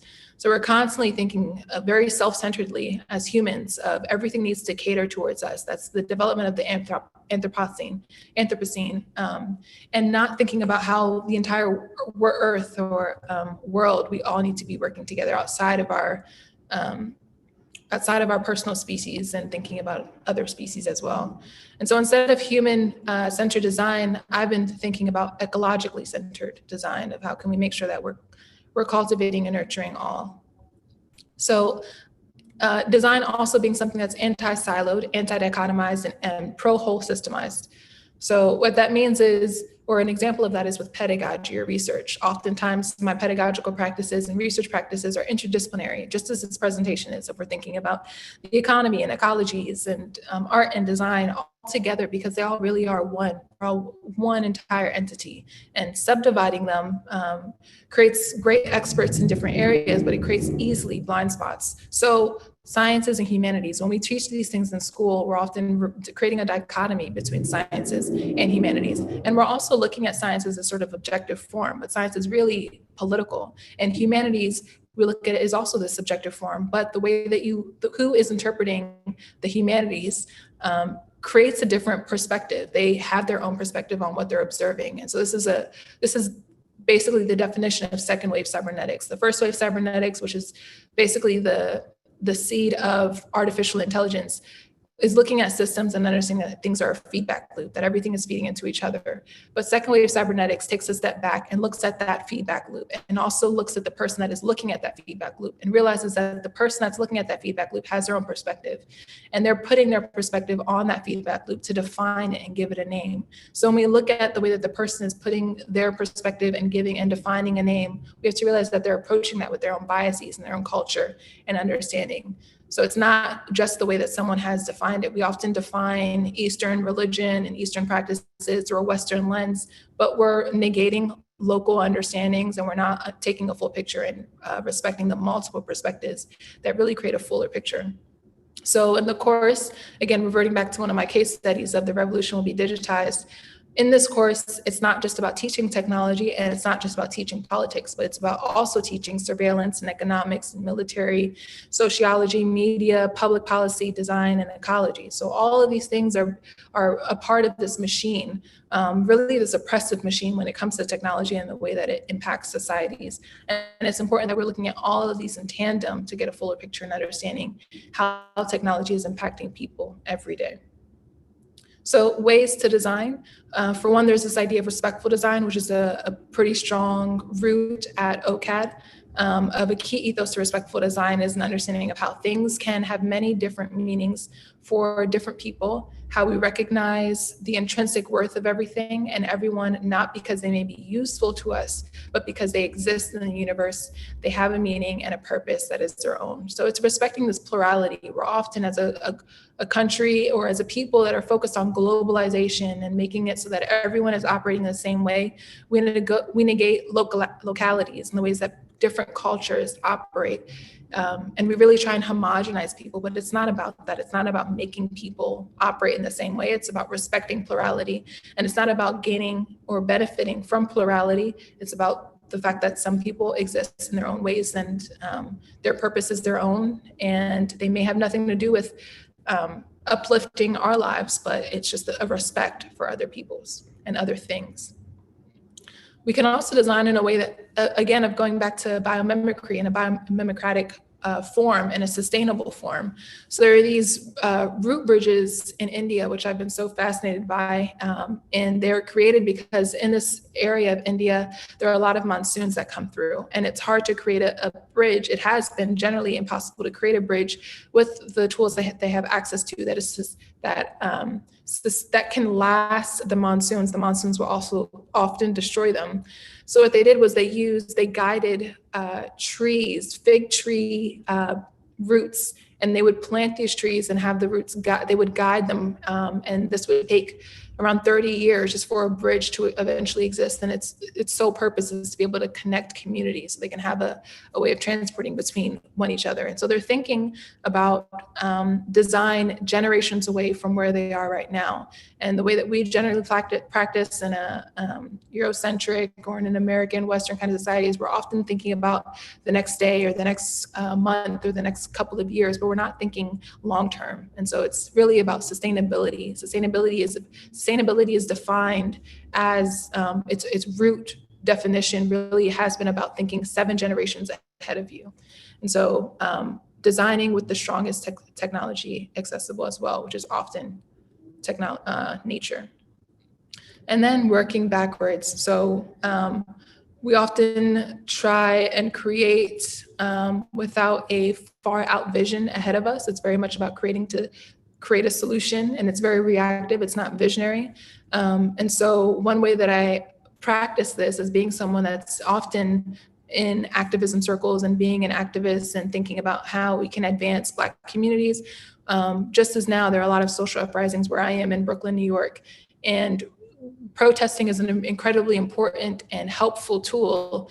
But oftentimes in protesting, we're thinking very nearsightedly of what can we do to solve or better our circumstances in the near-sighted future, and not thinking so much of what is the end game, what is the vision that we're trying to realize. And so in me learning and understanding that it's really about being visionary in our activist practices, I wanted to think about what kind of world do I want to live in 400, 300 years from now. And in doing that and defining that, then working backwards and understanding what are all the different steps that are needed to get there. It's much easier to look at the fuller picture and then break it up into tinier pieces and then turn those tinier pieces into actionable steps. So generally it's about moving from being reactionary to being visionary. There's room for both. We can be reactionary, but we also need to make a lot more room for visionary, because otherwise we're using a lot of energy that doesn't get us further. And moving from yearning for instant gratification to sustainability. It's not about receiving what we want right in the moment, but it's more about setting ourselves up for a more beautiful future. So always questioning status quos. If this talk or presentation did anything, I hope it shows that this idea of Eurocentrism and European Enlightenment, that it has failed us in so many ways, and that we really have to go back to indigenous and ancestral intelligence of ways that communities that are closest to the land, that understand how the world operates in a more natural form, are really the people that we should be guided by. The approach to plurality and not homogenization, decentering the dominating. In social practices, it's often we are in intersectionality, which can be pretty dangerous for sustainable activist impact. It's always going to dominate the person that has the most power, and it's really about supporting and centering the most vulnerable. When we center and support the most vulnerable of any situation, everyone else is uplifted. And playing the long game about being sustainable and thinking far ahead enough in the future. So bibliography, a few books that I've grabbed this from: Politics of Design by Victor Papanek, Low Tech Design by Radical Indigenism by Julia Watson, and Pattern Thinking by Buckminster Fuller. So thank you. Thank you for such an interesting presentation. Wow, you just made me think of things in such a different way. And, you know, following this presentation, I mean, one, I want to sign up for your class because it seemed very interesting, and it seems like a really good place to learn a lot and kind of provoke a different way of thinking about the way we, you know, approach our lives, and, you know, looking at a more minimalistic life. And I kind of wanted to see how everything happening with the murder of George Floyd and how that has played a part in your thinking and your approach around all of this that you've been working on. Yeah, I mean, social media right now, it's been an amazing tool. It's moved from being this sort of tool of vanity and kind of showing off to really being this tool of education and learning and social activism, media activism. And on there's been a viral sort of visualization on the roles that everyone has inside of a social activism ecosystem. And not everyone needs needs to be out in the street and protesting. Not everyone needs to be doing these sort of like kind of branded ideas of what social activism is. It's important to be protesting. But for me, my idea has been, what I've defined my role is, there are different roles for people that are in the moment and people that are thinking years ahead, and how we can get to where we want to be based on where we are now. And for me, it's been really important for one, not to become of this world. I'm not going to respond and be consumed by the actions of others. It's also a power thing of, I think we really, as a community, speaking of a Black community, we like our life and our joy is a resistance, and the ability to think ahead in the future is a resistance. And so for me, it's been very important to keep that peace and keep the inspiration to continue designing and speculating and imagining, and to do that and to give people a vision. We're in the streets and we're fighting, but we also need a vision of while we're in the streets of what is this world that we're fighting for. So for me, it's been very much designing and giving examples. Yes, I want to echo that. And I think that's something that's been coming up a lot recently. I've seen it come up in a couple different places about looking where that north that you're pointing towards is, because once you know what you want things to look like, then it's a lot easier to ask, to make demands and to make changes. So I think that is so important. And we just had a couple people asking about the book suggestions. They were hoping that you might be able to share that again. Yeah. Mm-hmm. But I really just want to thank you so much for sharing that. And this was so enlightening and thought-provoking. So really, thank you for being here. And I think that's a lot of the work that you do. So you can feel very accomplished with me personally. I don't know about everyone else, but I feel very, I like this. Awesome. So thank you so much, Ari, for being with us. And thank you everyone for being on the line. It was awesome to have you participate today. Thank you. Bye. Bye. Perfect. All right. And so as we're preparing for our next chat, you will see that we have the SHRM credits on the screen at the top left. And so if you are looking to redeem SHRM credits from today's talk, you can just use that code to get those credits. And I want to thank you all again for being a part of the conversation today. If this is the first one you're tuning into, or if this is, your 10th talk throughout the summit, I am so happy that you were here. If you're just joining us, I just want to go over some quick housekeeping. Your camera and audio will remain off for the duration of the talk, but we would love to hear from you. So please feel free to drop a question or a comment in the chat. And if you have any technical difficulties, please feel free to reach out to me or my colleague, Amy, that you'll see we have Amy Carlotto Power to Fly and Nicole Felter Power to Fly. And again, if you're looking to earn SHRM credits, you'll see that at the top left. And then I also just want to refer you briefly to the code of conduct, which Amy will drop in the chat just to ensure that we have a great chat. And then I also just want to give a quick shout out before I pass the mic over to our CEO and co-founder, Milena Berry, to introduce our next panelist. I just want to shout out that Power to Fly is proud to direct 50% of all proceeds from purchased merchandise in our merch shop to TransTech Social, an incubator for LGBTQ talent with a focus on economically empowering the transgender people. The funds from this campaign will specifically support technical bootcamp fees for Black, transgender, or non-binary people on their way to a career in engineering. And so, as we're just waiting for Milena to join to introduce our next speaker, I'm going to drop that in the chat so that everyone can access that and head over to our merch store. We've got a lot of really fantastic merchandise there. I know I already bought my sweatshirt. That's what I bought. And it's I love merchandise. I don't know about anyone else. That was my favorite part about doing college tours, was like buying a t-shirt or a sweatshirt or a hat from the different places that I went. Yes. I wish our sweatshirt came in time. It's cold chillier on the East Coast. Oh, yes. It's definitely getting cold down here in Buenos Aires. We're about to go into winter. So trying to, deal with that and keep warm in this time. And while we're waiting to get our next chat started, let us know where you're calling in from. You can write that in the chat. Again, we're so excited to have you here. And what's been your favorite chat so far? Let us know.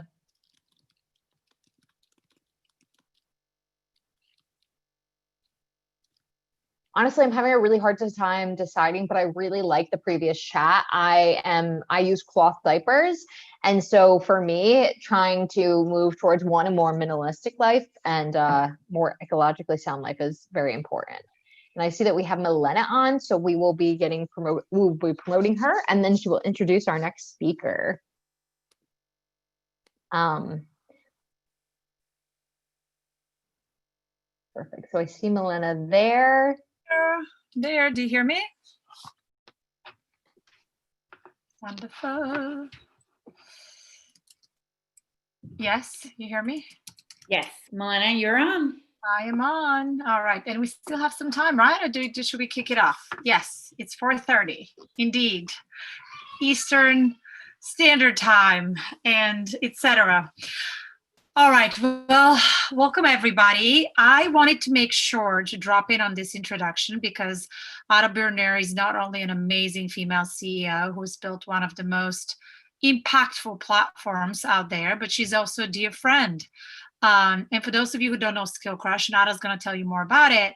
It's really a fantastic platform to learn how to code. And once you know how to code and how to get better at coding. I also really, really love Ada's story of kind of teaching herself to code. She also is a recent mom, and I'm all over her baby photos. And so I just wanted to come here and just a little bit more of a personal touch to this amazing, fearless leader. Welcome, Ada. Thank you so much. I'm so honored. I didn't know that you were going to be introducing me. I'm so tickled. Also, I'm laughing because Nicole mentioned that she loves cloth diapers, and Nicole, I'm a huge cloth diaper fan also. I've totally been converted. So I do. I have a 8.5-month-old, and my husband really pushed for cloth diapers, and I was super intimidated, but they're not anywhere near as scary as I thought they would be. So that's not the topic of my talk, but that'll be my next talk. Yeah, so I will just get started if that works for everybody. Take it away. Oh, yeah, can everybody see my screen? Yes, see it perfectly. Yeah. Yes. Okay, fantastic. Cool. So my talk, as you guys know, is how women can upskill for a remote tech first future, and something that is, has been great, has been a nice silver lining, I guess, of this whole pandemic. Has definitely been seeing, what a rapid transition so much of the world has made to remote work. And Melina and I is something that we both share, which is that we run all remote companies. It's one of the first things that we bonded about when we first met.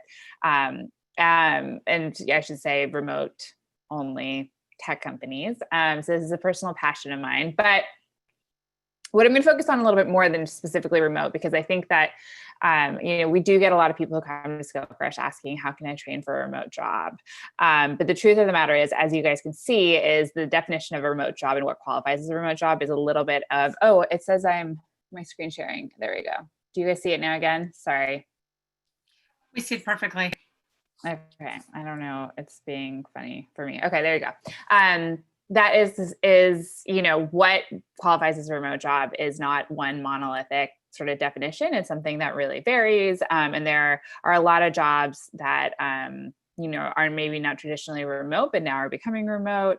But regardless, I will say that, something that Melina and I share and think about a lot is that tech jobs in general are some of the jobs that are most likely to be remote. And I think a lot of that has to do with, the mechanics of working in tech, and also just the culture of tech and it being a very global culture, something that is really about connecting with people all over the world. That was the whole premise of the internet, from the get-go and stuff like that. So with that in mind, let me tell you a little bit about myself. So my name is Ada Bernier. I'm the founder and CEO of Skill Crush.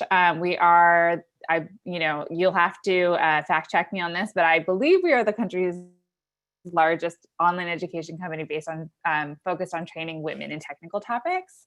I have yet to find one that's bigger than us, although if there is one out there, I would actually love to know about it and make friends. So please do let me know. But we have an audience of over 500,000 people, all learning life-changing digital skills. And I am a new mom to my 8-month-old son, Boas. And I totally should have put a picture of him, but I didn't. So I apologize for that. Let me tell you a little bit about Skill Crush. So Skill Crush is, we are a interactive online learning community. I founded it in 2012. So we've been in business for about 8 years. We have a couple of different mottos, but one of them is that tech is for everyone. So that is really something that we, live and breathe at Skill Crush. Although, I got so much out of that presentation that Ari gave, and I actually edited some of my slides with some of the language that she was using, which you'll see that a little bit later. But I think, in this moment, of course, this has been a phenomenally and profound moment of, re-examining what we're doing and making sure that we are really living up to this commitment. But regardless, so of course that is always a work in progress, but our focus is really on creating affordable and realistic on-ramps into technical fields for early to mid-career employees who have no prior work or educational experience in computer science. And of course, like I said, we are focused specifically on women. So our mission at Skill Crush is to radically transform our students' careers by empowering our students with the most marketable digital skills.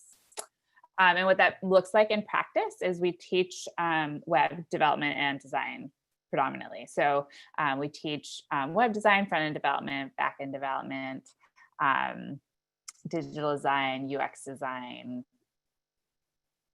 digital marketing, basically all of the skills that you're going to need to code and design and market websites. So a little bit about our student body. So we've had, in the 8 years that we've been in business, we have had over 19,000 students. They have come from 114 different countries, 6 out of 7 continents, and 87% of them have been women, 17% have been Black, and 24% have no college degree whatsoever. So I don't actually have data on what percentage do or don't have computer science degrees, but I would say it's a vast minority that have computer science degrees. Otherwise, I don't know why they'd be coming to us. But a sizable, so about a quarter of an audience has no degree whatsoever.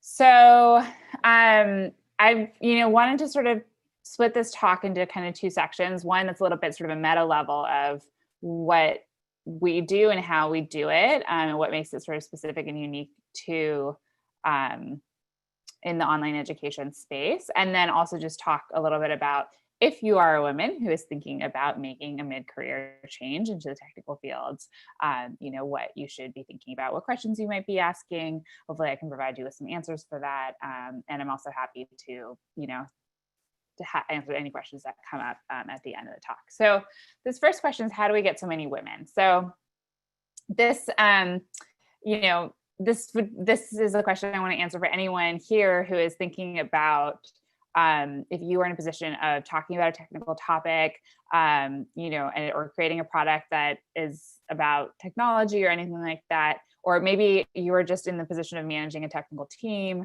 Anyways, some ways that hopefully we can inspire you in terms of how you can sort of diversify your audience and really make sure that you attract a diverse audience. So the first thing is, and this sort of speaks to what Ari was talking about, although what I changed in this presentation was that she had said that you shouldn't say user-centered design, you should say, or instead of user, you want to use the word beneficiary. So anyways, this thing, what I'm basically pointing out here is you don't want to ask the question, what would David want? You want to ask the question, what would Jennifer want? And this is obviously really basic, and I can use this, David, because this is my husband. But obviously this is a pretty straightforward and basic idea, but at the same time, it is really, really profound, right? So when you really are specific about who you are centering in your design and who you're thinking about, and whose needs you are meeting, it really has a ripple effect across every single decision that you make within your company, and product in particular. So I often get solicited by other founders who have created similar kinds of online coding programs, and they see sort of data and demographics of their students that are reversed to ours, meaning by the vast majority are men, and they want to know what can they do to get more women. And the thing for me is, it's this mixture of saying it's so easy, like it's really so simple, like you really just have to sit down and say, what would Jennifer want? Who is Jennifer? Describe that person, make her, a real live, complex human being, and then operate from that perspective. But at the same time, that often, unfortunately, and per Ari's talk, so much of the defaults to sort of a white, Eurocentric, often male perspective. And that happens without us really questioning it. And so it can really upend the whole process, and the whole decision-making process, when you start to ask, well, if you design everything for, a woman or a person of color, how does that change what we're doing? So in terms of Skill Crush specifically, I can tell you some of the things that we have learned in 8 years of doing this, and ways that, simple and not so simple ways that we have tailored our product to their specific needs. And I should also tell you that Jennifer is the actual name of our sort of prototypical user persona. So we do literally ask that question all the time. So the very first thing that we have done that is really important, and I think painfully obvious, but is something that often people are uncomfortable with, is that we just say they are welcome, right? So we just make it really explicit. We say that we're for women, and that in and of itself goes a really long way. To Ari's point, we cater to their needs. So beneficiary-centered design, this is my edit to my presentation based on her presentation. A really big thing that we do is we really believe in this idea of co-creating the solution. And again, this is kind of, this is sort of subset of beneficiary-centered design. But, it's like she was actually describing really well. It's about not thinking like, oh, we're here up on high, we know what's happening and what, women in this instance need when it comes to tech education. We actually, sit down with our students and ask them what they need and talk to them about it. And I can actually give you guys an example second of, one recent product feature that came out of just those discussions. We work really hard to write everything so it feels like your good friend is telling it to you. This is another thing that is really simple, I think, when you hear it and even when I say it to you. But the truth of the matter is when it comes to tech education, the way that technology is taught and written about, and I say write, but what I mean is like, I mean everything from the written word to what we put in our videos and our project examples and everything in our course material. It really isn't, I don't actually think that most sort of academic, especially post-secondary education, is written in a very accessible and friendly way. And so that I think is, one layer of where technology and tech education in particular can feel very alienating, is that frankly, like the language and the way that the written word and everything is spoken is very, isn't very human, honestly. We value and emphasize visual design. Of course, none of these things are, things that only apply to women, but they are things that women often particularly value. We worked really hard to diversify our video talent. So that means both having women serve as video talent and also Black women and women of color. And this actually comes out of a lot of, I'm getting an internet unstable, but let me know if you guys have trouble hearing me. This actually comes out of a lot of research that shows that women who take, and this is all research, granted, not done in online education, it's research done in terms of women and how they do in both math and computer science at the collegiate level. And basically it shows that the women who have professors who are also women tend to only help those types of obviously, we can't prove that that is a huge game changer when it comes to online education, but we believe that it probably is. So we practice that. We also have really diverse instructors. So in terms of, we have both the instructor who's on video, and then we have instructors who sort of answer questions, provide feedback for our students as they go through the material and all of that. And then so we've made sure to also have a lot of diversity in terms of our instructors, and that goes includes gender. So we have men and women who are instructors. We like to have a range of ages, obviously races, and then also nationality. So we actually have people from outside the US too, because as I mentioned before, we have students from 114 countries. So it's really important that we don't only represent, sort of issues and insights that come from an all-American instructor base. And then finally, something that we have found is really important for our students. And again, I share this with the, at the risk of sort of reinforcing some gender stereotypes, because I don't actually think that this is a really gendered issue. But I think that there are a lot of really complex emotions that go into making a mid-career change. And we find that it's really helpful to our students if we address those, totally understandable and reasonable emotions that they are experiencing, and make sure to support them with those in addition to supporting them through the curriculum. So I just want to make sure that I'm not missing any chats.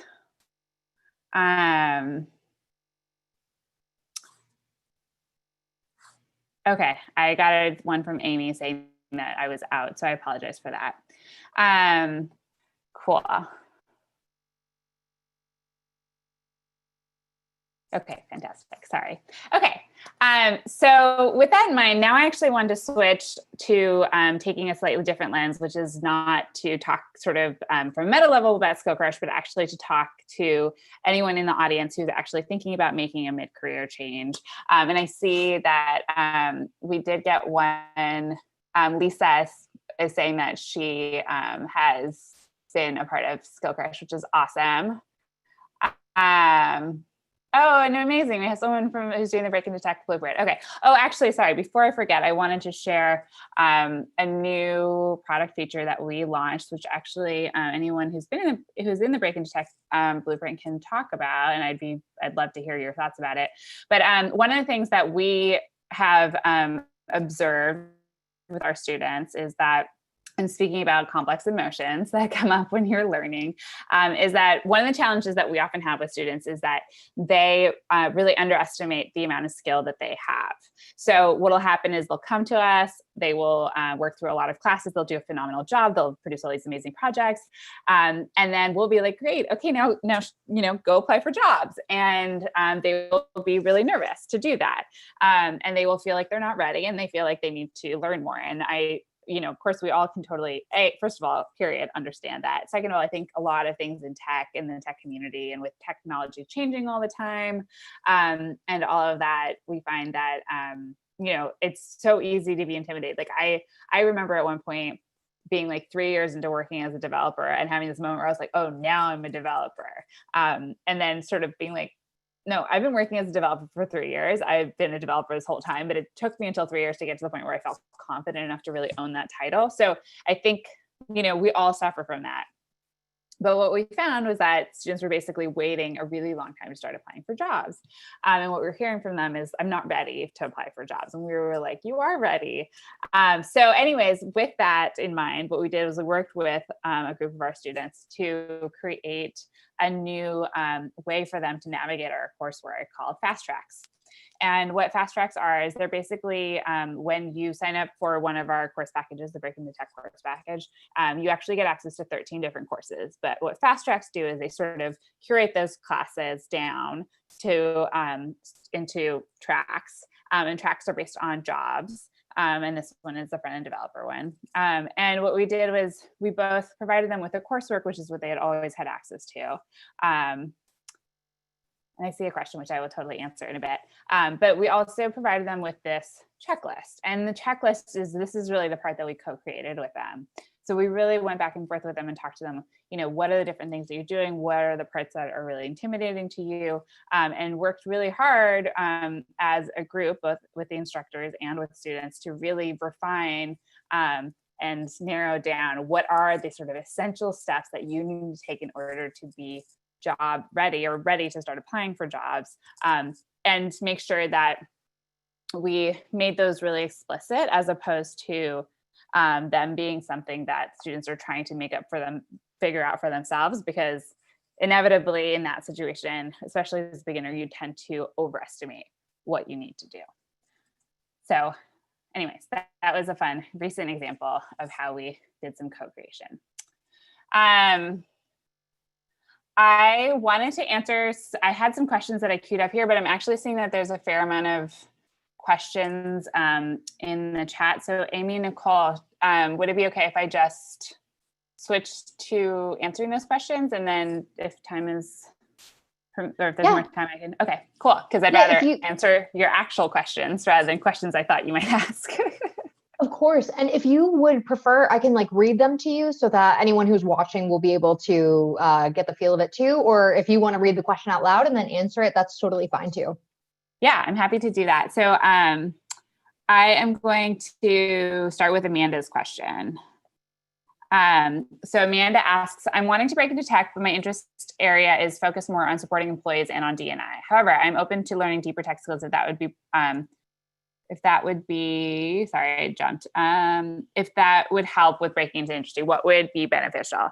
So Amanda, this is a really great question. I mean, I think the really good news for you is that first of all, D&I work is so important, and I just want to applaud you for doing that work. It's just so necessary, and it has always been necessary, but this present moment is really bringing that to the fore. I think that, something that can be challenging working in tech, especially if you're new to the industry, is there's just such an enormous amount of jargon. So I don't think that you necessarily need to undertake a really large body of classes or anything like that. I don't think that it's about for you, going really deep into things, but I think anything you can do in terms of learning more about kind of the different aspects of tech companies, what are the different sort of teams that people do, what's the difference between product and development and design and UX and all of those things, and just getting a little bit more familiarity with kind of everyone's job role and how they all sort of play together. And I think there's other things too that come into play, like the methods of how tech workers work together. There's a lot of stuff, for one example is, if you're not familiar, there's something called Scrum, and it's a really, really common way that developers and development teams work. And it's really just kind of a project management style, really. But anyway, it's a good example of something that sounds very intimidating and very techy to someone who's sort of uninitiated, but is actually pretty straightforward if you get into it. So yeah, so I think I hope I'm answering your question succinctly enough. But yeah, I wouldn't undertake anything really big. I think just maybe taking a class or two and kind of getting a little bit of a feel for some of the different technologies will go a really long way. Okay. Lisa says that she loves the new platform. One of the main reasons I initially chose SkillCrush was because I wanted a clear pathway, and I felt like this was really well covered with the coursework, and now there is a very clear pathway for actually applying for jobs, which is huge. I'm so glad. Yeah, and listen, this is one of those great things for us where, I think one of my biggest learnings in the 8 years that I've been in business is just that, I definitely, I think there's a process that most business owners go through, and Melina can probably confirm that there's this moment where you kind of have this vision of what you want, and you have the option of either, charging forward and realizing your vision, or you have the opportunity to open yourself up to the feedback that you're getting and really co-creating with other people. And it definitely can at moments feel, you're like, but I'm so attached to this vision. But the process that I've just everything amazing that has ever happened in Skill Crush has come from, working with our students to create and really co-create the platform. And I just love it. So Lisa, I appreciate your positive feedback. And also I would love any criticisms that you have so that we can continue to make it better. Okay, and Amanda, that's awesome. So you already know the jargon, so you're good there. Let me see, are there any other questions? Can you take one class or is it a whole course load?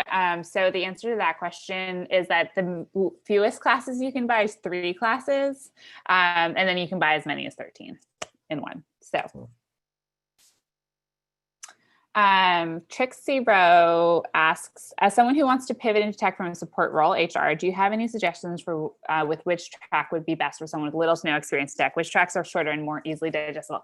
I am so glad you asked this question because I literally made some slides about this. So I'm going to go and switch to my slides. It was actually the first one I did. You queued me up perfectly. Okay, so a really common question that we get from people who are making a career change is they want to know, what direction should I go in? And this is super understandable because, of course, if we're going to make a change, we want to have an idea of where we're going. I totally understand that. Who wouldn't want to know? So I did include a couple of great job opportunities that exist in tech, which I'm going to go through really quickly. We've got the web developers, which honestly are usually broken into more specific types of development, so front-end development, Python development, back-end development, etc. You've got user experience designer. This is really hot job that's sort of been growing. You've got web designer. So this one's been around for a little bit longer, but still a great one. Digital marketing specialist. And this is just a couple of things. But what I wanted to talk about really is that the truth of the matter is that this is not a question that I can answer right off the bat. Right? This is such a personal choice for you. You have to really figure out what is going to feel right for you, what you're going to enjoy the most, what's going to get you excited to go to work in the morning and all those things. The good news is that web development writ large, and well, yeah, I'll just start with there. Web development writ large tends to be, in terms of the tech fields, I would say it's the easiest one to break into. And what is included in web development is growing really rapidly, which is fantastic because more and more things are being moved off the desktop. So a desktop application would be like Word into the web. So a web application would be Google Docs, right? So anything that you access through the web is web development. And all of these jobs that I'm showing here, web designer, front-end developer, UX designer, Python developer, and digital marketer are all web-related jobs. Not necessarily exclusively, but for the most part. So I know we're going in on time. Is that, or are we good there?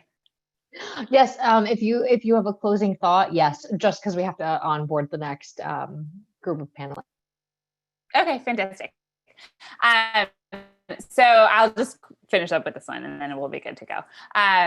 So, anyways, of course, I totally lost my train of thought. I was saying that web jobs are the best ones to do. Yeah. Okay. So I will just caveat that, right? So I would encourage you to focus on the web.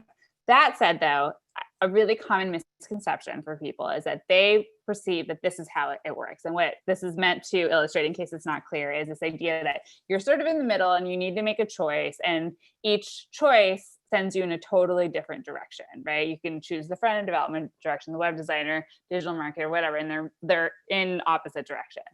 But the truth is, it's actually a lot more like this. And what this is hopefully meant to illustrate is that what you see with each one of these roles is that they actually have an enormous amount of overlap. So this idea that they're totally different roles is not really true. What they really are is sort of specializations within the field of sort of web development and web design. And the truth of the matter is that it's totally appropriate for your path to be a little bit circular, right? So you might be like, oh, I think I'm interested in web design. No, maybe UX design. Oh, actually, maybe I should look more into development, et cetera. And then end up somewhere like front-end development. And the truth is that I know everybody wants to take the straight path right to a location, but the truth of the matter is that that's just not how learning works. That's not how finding a career works. And the sooner that you can embrace this process and trust that you are going to learn things along the way that are going to, you know, have a huge impact on your, you know, future success in the field, the better off you'll be. So with that note, I'm going to wrap up. If you want to learn more about Skillcrush, you can find us at skillcrush.com. We're on Instagram at Skillcrush. And otherwise, I just appreciate everyone for being here and saying nice things in the chat, totally unsolicited. I swear I didn't pay anyone to do that. And yeah, thanks a lot. Thank you, Awesome. Otto. Thank you, Nicole. Take it away. But I want to say thank you. You're awesome. So glad to have you here. Woo. Yes, and thank you so much. And I loved how interactive you made the chat. I think that that's always really important. So thank you so much for being with us, and thank you for all of this insightful information. And I hope that you have an amazing day. Perfect. And so as we are just waiting to get our next panel started, I wanted to thank everyone, whether you're just joining now or if you've been on for a bunch of these chats. I'm so happy that you're here, and I hope that you're enjoying as much as we are. I know I'm learning so much, so I'm having a fantastic time. I just want to let you know, if you're looking to earn SHRM credits for today's talk, you can find them at the top left of the slide that is up right now. And then, you know, without further ado, I'm going to pass it over to our co-founder and CEO, Milena Berry, to introduce the next panel. Hi, everybody. Milena Berry here, co-founder and CEO of Power to Fly. I might have some background noise, so I might get out of here if it gets really loud behind me. But I'm just super excited to introduce this panel today, especially because the topic that it's going to discuss is so near and dear to my heart. It's how we're going to empower diversity through allowing remote work, remote hiring, etc. Also, I wanted to mention that one of the panelists today is Elena Marinova. She's I sat next to her, literally on the same desk next to her for 5 years during high school. So very excited to welcome her today. She runs an amazing company, one of the biggest companies in Bulgaria, and certainly one of the biggest company in offshoring in Bulgaria and Macedonia. We also have Steve Godot, who is really partner at Financial Services EY. He does a lot of amazing work on really consulting EY clients on how to switch to remote. Also on the line, we have Arpeggio Douye. She's the head of partnerships and monetization strategy at Rebel Mouse. This summit is hosted on Rebel Mouse, on the Rebel Mouse platform. So I'm incredibly proud to welcome her today. And of course, Rebel Mouse is a fully distributed remote team, so lots of learnings from there. And your moderator is going to be Erica McMains, who's the founder and COO of Instant Teams. It's a platform I just learned about a week or so ago, and I've fallen in love with it. It employs military wives and veterans into remote jobs. So without further ado, welcome Elena, Steve, Arpeggio, and Erica. Take it away. Thank you so much. I am so excited. Thank you for the opportunity, one, to be here guiding this conversation. I think we have an amazing hour of robust conversation ahead of us. To really kick us off and get started, though, I really want each of the panelists to be able to identify kind of their positioning in our conversation as we go forward. We have a great audience. We've got, looks like we're edging on 60, 65 people on with us today right now. So if we can do a quick roundtable, and I'll kind of prompt as we go through it so that everybody has an opportunity to have their time to kind of present who they are and why they're here today. A little bit of background so that we just know where everybody's coming from as we move through this conversation. So Arpeggio, if you would like to kick us off, I'd really like to start the conversation today talking about, let's go back before the pandemic happened. What did you see as the evolution coming in remote work? What were some of those catalysts that organizations were starting to ping on, knowing that change and evolution was coming down the road? Yeah, I mean, and I'll start by saying, at Rebel Mouse, we're very conscious about using like the type of phrases we use to describe our team, because this idea of, we definitely use more distributed team, the term distributed versus remote, because distributed really applies best to the culture that we've built over the last few years. So with Rebel Mouse, we've been completely distributed for, since 2017. So 3 years, over 3 years now. No headquarters office, fully distributed. But when I started at Rebel Mouse 2 years before, in 2015, we had a very trendy headquarters office in Soho in New York, a solid, New York-based team, with quote unquote remote workers and remote employees. And as a team grew globally, the ratio of New York based folks versus global shifted, and then it became a dominant, outside of New York team. So using the term remote didn't feel right for us. And then at the same time, we're still a young startup. The idea of removing the burden of an office space, the cost was definitely super compelling for us. So it just made sense for several reasons. And we've proudly promoted the fact that we are now a distributed team, 60 people across 28 countries. It's something that we lead with. And so when we went fully distributed, a lot of peers of mine, in various industries, were curious about such an idea. How do you guys do it? It sounds amazing, or I wish we could do something like that, or our company could never. And of course, now it's been forced upon everyone. So I think we'll definitely see a lot more companies make that shift post-COVID when everything returns to quote unquote normal, whatever that will look like, right? The new normal. And particularly in the tech space, I feel like companies are finding that, number one, teams can be much more productive. I know that was certainly the case at Rebel Mouse, where the productivity, either stayed the same or increased.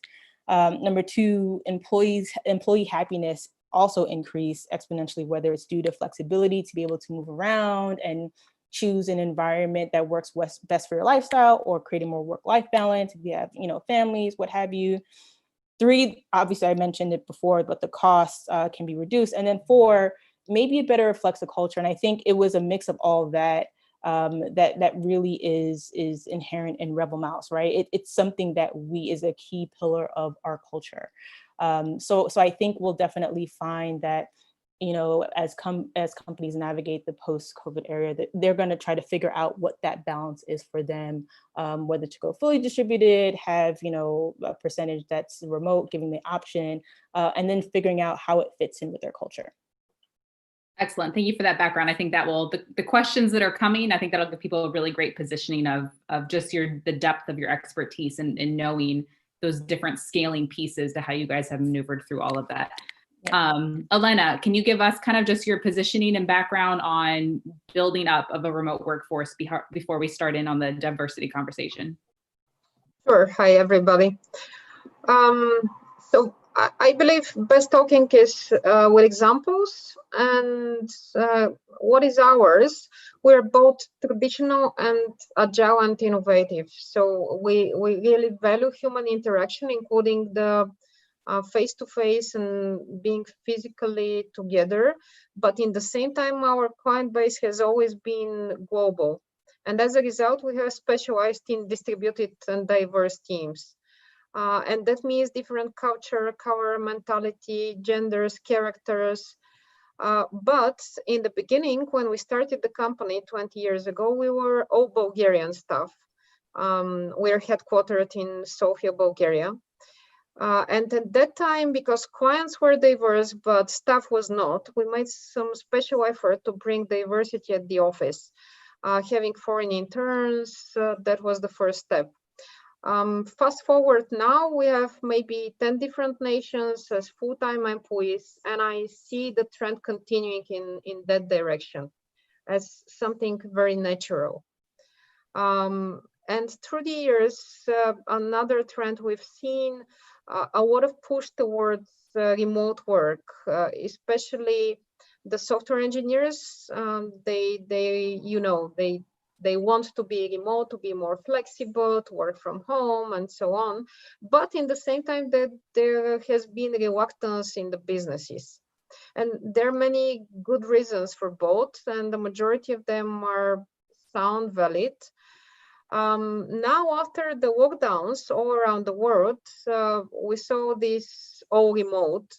And my observations are that most IT companies were more or less prepared, because we've been thinking about it for years. At Musasoft, we were fully at the office, or almost fully at the office, almost nothing remote. And then when the pandemic came, for just one day, without interruption of productivity, we moved 500 people out of the office and at their homes.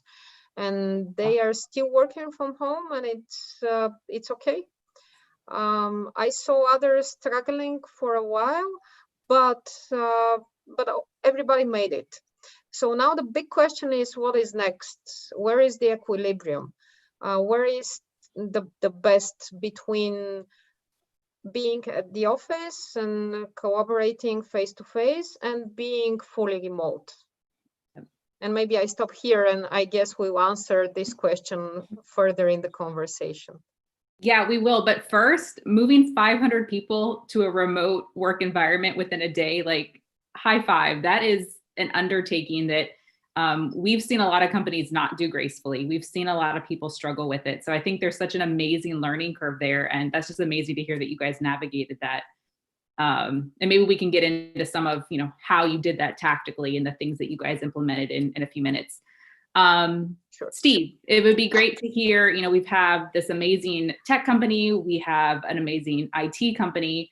How has EY kind of positioned, and how have you experienced the kind of remote work revolution happening there? Yeah, thanks for that. Again, I think it's a natural progression to where we are now. So we're defining our history and how we want to be remembered. If you look back at all the things that have kind of led us here, there was a strong focus on humans at the center and kind of creating better customer experiences, and how that led to the development of better collaboration tools, meeting tools, such as Zoom. We're using that now, right? So you have social platforms we play on, we game on, we find love on. And it's a culmination of those moments, learning from those interactions that will allow us to really succeed. And what we've learned over the past 10 years, it kind of started at the grassroots, and now with this kind of digital revolution and evolution, it will kind of guide us and make us better as we're a part of this we're dubbing it the fourth industrial revolution, and it's the distributed workforce. And so we're helping our clients, the ones that are more tech forward, a lot like our company, was the shift to remote was more seamless. We're working in the collaboration tools already, and a lot of the clients, our clients, were kind of, a little taken back by the sudden force, and it's helping educate and kind of train and kind of bring everybody across. But the truth of the matter is, the learning curve has happened. So this is the new normal.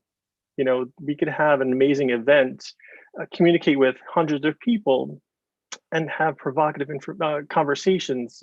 So it's just the tip of the iceberg, what we're experiencing here. Yeah, and it's time for reinvention, right? I think a lot of people have been stripped down to the core of who their companies are.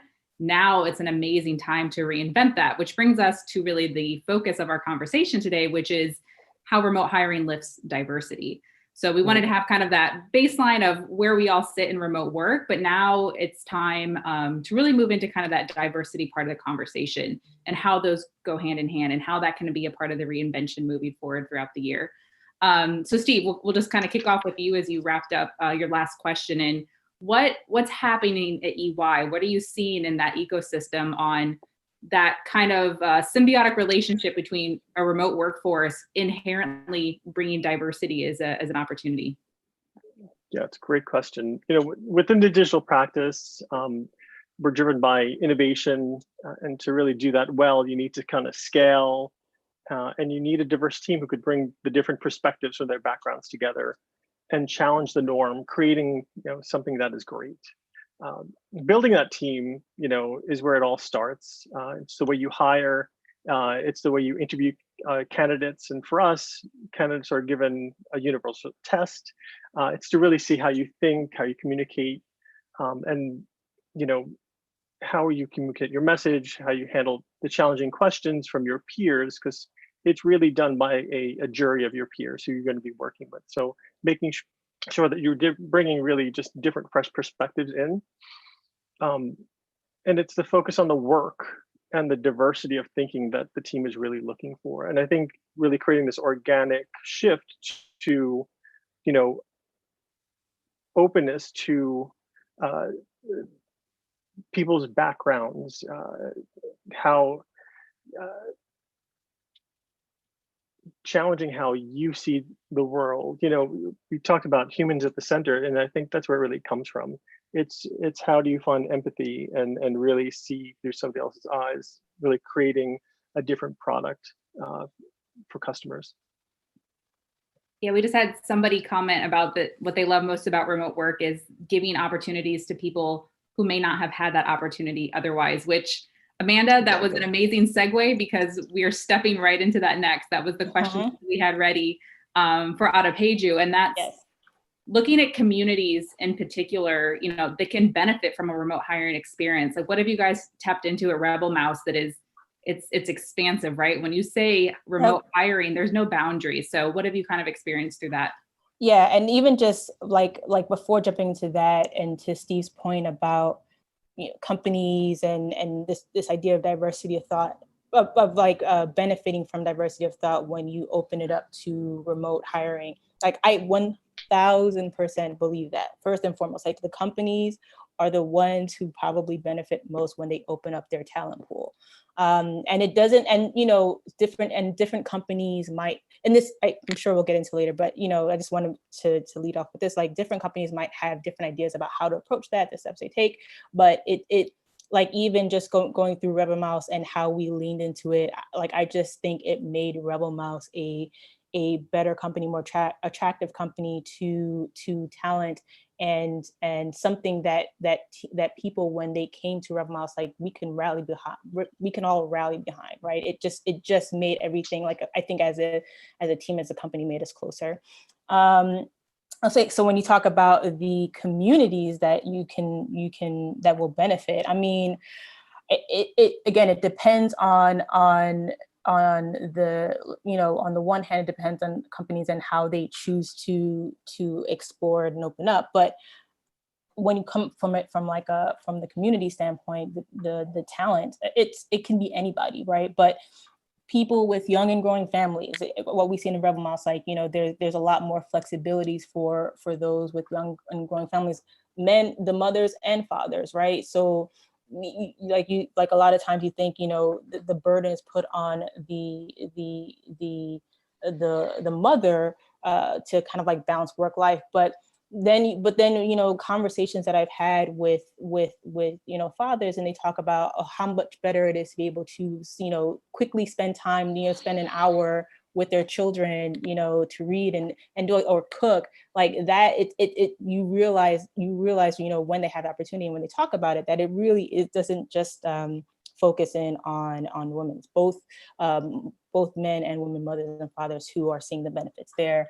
I think people who enjoy flexibility of being able to work in different places and decide what, you know, how they want to spend their money and what kind of life that they want to create, like, the opportunities are really just endless when you have a talent pool, when you have people who can look at these options and be like, oh my God, like, I can literally set up life anywhere as long as I have a laptop and an internet connection, or even a phone and an internet connection, right? So that freedom of choice, I think for anyone anywhere around the globe is super important. And then people who don't have the benefit of living close to major cities, you know, where companies typically shut up shop, like particularly tech companies. And I think what's really cool is that it essentially starts to break down the you know, the barriers and this idea of, like, you know, like what a tech company could look like. It's just dramatically shifting when you're able to open it up to, you know, a very talented pool of employees who are anywhere in the world. And again, it just goes back to, you know, this pool, these people, these like remote employees or distributed teams, like, they really are doing a service to the companies they choose to hire. And just real quickly, or companies they choose to work for, not hire, and really quickly, like, I did want to touch on, you know, this idea, this feedback that a lot of, you know, some people say, oh, well, you lose out on, you know, people lose out on having that face-to-face physical interaction. And I think that it's it's something people talk about because that's what the norm was in the past. Like I for sure have fond memories of working in an office and making lifelong friends in an office. But I think, again, there's going to be this new normal as more companies, figure out the right mix of remote versus distributed.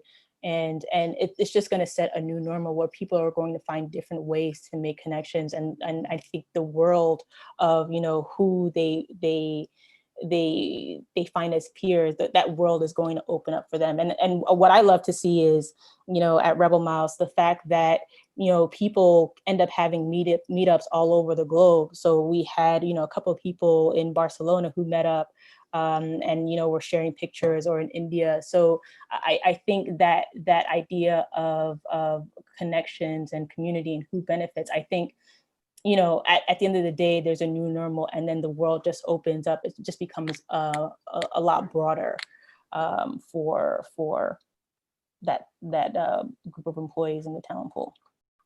Yeah. So we are streaming, and this conference is reaching thousands of people. And so you all have an opportunity to give amazing advice and actually like actionable steps. And so I'm really excited to ask you all, what would those first steps be? If somebody is sitting there in a growth or in a scale period of a business, and they're like, you know what, we're already remote, or we see the functionality of remote, or we've been forced to go remote, and we really want to couple that with the diversity component. What would your recommendation be on those first steps out of the gate to start building towards that? And Elena, I'd love for you to go first. Okay, I go first. First, to confirm that the freedom of choice is very important. I'm 100% with this, and it gives a lot of opportunities really for people who cannot otherwise join the workforce for different reasons, be it different geographical place, or being a mother or a father who has to stay with the kid for some reason. So that's an important factor. And also another comment, I believe, especially IT, it has been distributed for quite some time.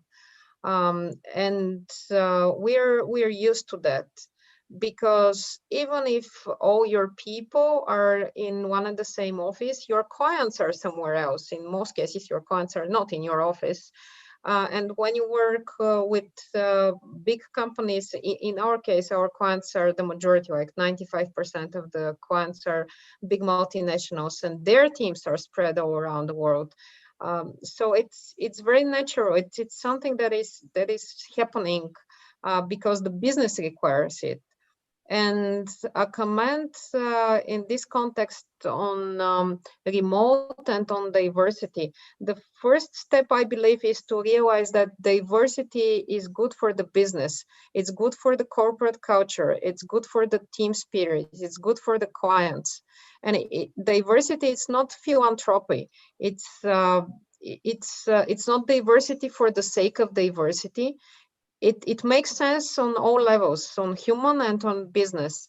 And what makes a team great is common values, but in the same time, different opinions. And with diversity, you get this. What makes a team great is the mutual respect, but in the same time, healthy competition of different parties. Can I just say, Elena, I love that point, that line that you said about diversity is not philanthropic. That is amazing. I'm about to put that somewhere. I don't know, but I love that. Sorry, continue. Yeah, I really believe it, because otherwise it starts being political talking, and it doesn't make sense at the end of the day. So realizing all this, diversity, it comes naturally. Not because of quotas, not because of the political talking, not because you're feeling guilty because you're not hiring this or that group, but because it just makes sense. So that's my advice. Thank you. Though you had so many like little nuggets, like I think they need to make a post-conference graphic social posts with some of that. So thank you for that. Adepeju, what would some of your first steps be? I think I think, companies who are trying to figure it out and maybe take baby steps or scale. they can immediately start looking at look at the roles that they immediately want to fill. And they can ask themselves, okay, what is there a reason why it should be a local hire? Like, do I have a good reason? And it could be maybe it's a manager's preference or a strategic choice, but most often I think if you're focused on skills, if you're focused on experience, and if you focus on language requirements, you can really open it up to anyone, anywhere. Especially using platforms like Power to Fly, right, which reach a broad audience. So I feel like unless there is a very good reason, you start with a couple of roles and just look broadly. And I totally agree with Elena that it's not about quotas and anything like that. It's just, open it up. You just don't, you're really closing yourself off into a wide talent pool if you're not looking, globally. And then obviously making sure that you have the right tools so you don't alienate your remote employees. And then when you get started, it's about remembering that you're dealing with these are people, right? And if you do have a mixed model where you still have offices plus remote employees, you just want to make sure that they're being they're met, managers or teams are kind of checking in with each other and taking time during weekly calls to say, how you doing and what's going on in your life, because it's very easy. I found at Rebel Mouse maybe early on, it's very easy to just kind of get straight to business and then end the call and then go about your day. But I think it's maintaining that cultural inclusivity, like the corporate culture inclusivity day to day, that really kind of maintains the employee happiness whether you're fully distributed or have a mixed model. Create open channels for people to celebrate or voice their opinions, share news, milestones, local holidays. That's something that we have different aliases at Rebel Mouse to support that. Music at Rebel Mouse, everyone kind of throws their music choices or music of the day or things that they're listening to, celebrating local holidays, things like that. So just remembering, that you are dealing with people and not just folks who are doing a task, no matter what, I think is important once you make the commitment. There is such an inherently fun aspect to remote teams that if we have some time at the end, maybe we can tap into how all the organizations do that, because I think that's a really cool cultural piece that a lot of people, we don't talk about as much, but I think it's probably one of the most important pieces. Steve, tell us a little bit about just some of the things happening again at EY and where you would see those first steps being needed to be taken. Yeah, absolutely. So, I'd say the first step is making sure you're using the term diversity broad enough. Diversity comes in many different forms. You need to be inclusive of all race, orientation, physical abilities, and inclusive of neurodiversity. Any inherent cognitive difference such as ADHD, Asperger's, autism, dyslexia, and so on. We need to kind of create that room for the diversity to happen. And it's not being diverse for diverse sake, but it's just making sure that there's opportunity to maximize our differences and really getting those different perspectives at the table. Interesting stat I found. So 1 in 5 individuals are neurodiverse. So this represents a population of roughly 120 million people around the world globally. So, if you add that number to your talent pool that you're looking for, you're bound to find some amazing gems. You just have to create the space for communication, expand your culture, and it really is a differentiator in the workplace. Excellent. Thank you for that. Elena, this next one will kind of address some of your global reach and the work that you all have done. In that you already mentioned how the diversity component benefits the companies, right? It's just good business. That's where the authentic drive for that lives and breathes. But what does that benefit to society as a whole when we can anticipate diversity hiring and remote expansion into other markets and reaching farther than just maybe your local remote community? So it when you reach globally, then it's even better because again, you bring more points of view, more different perspectives, and that can be only beneficial for your team, for the individuals, for the team, and for your clients. So I don't think we should distinguish between local diversity and global diversity. It's diversity, and the more the better. And then it becomes more fun. As somebody mentioned in the chat, I believe it was Milena, you're making friends all over the world, and that's even nicer. You taste different food and eat different cultures, and that enriches you.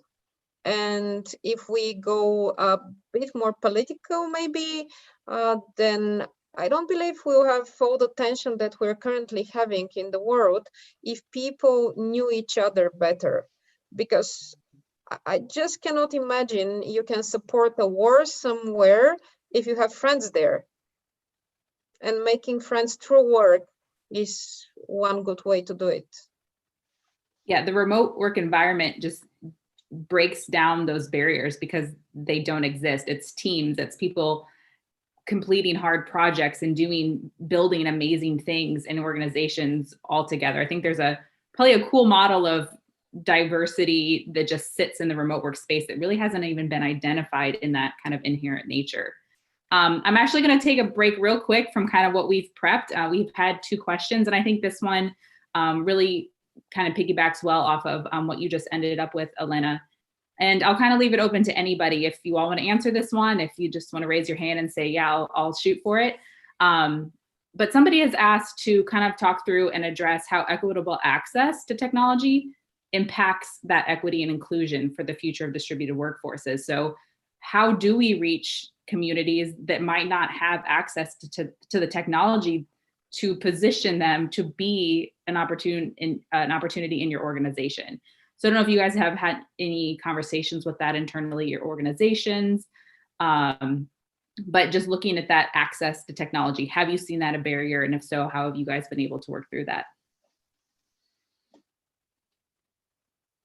I could jump in on that one. We are a global organization, and we have offshore resources that we've delivered with, again, very large scale platform builds. And, when COVID happened, we were a little bit exposed. And so in the terms of the majority of the technologists work on PCs, my team works with Macs, and there were certain applications that weren't compatible. And, so we had to actually get the Mac machines over to India quickly. So it was just something that we were blindsided by, because it is the hardware and software.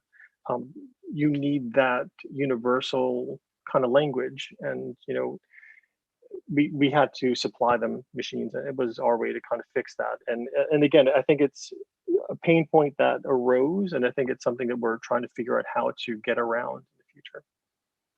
Yeah, I mean, just to add to that, I know, again, we at Rebel Mouse, we didn't have to, it wasn't a hard pivot and a scramble to work remotely, and because we were doing it for 4 years now. But when we were transitioning, for sure, as we brought on new people, because we were committed, we made sure we sent out the right kind of hardware, assuming that they had the right kind of connectivity. But, we made sure that folks had the kind of equipment, especially our developers and product people, that they had the right equipment to do the work, for sure. Just adding to that, of course, the hardware and software is important. In our case, we have an internal communication system which is designed to be most useful for us, but we even delivered to their homes the office chairs that they are used to. So everything that they needed to feel most comfortable. That part with the chairs didn't happen within a day. It took a bit more.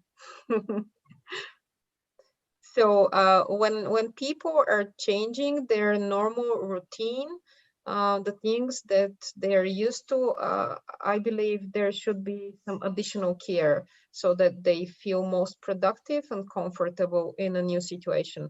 No matter whether it's moving from remote to the office or vice versa, or moving to another location, you just have to make them comfortable in their day-to-day work. And that's what we did.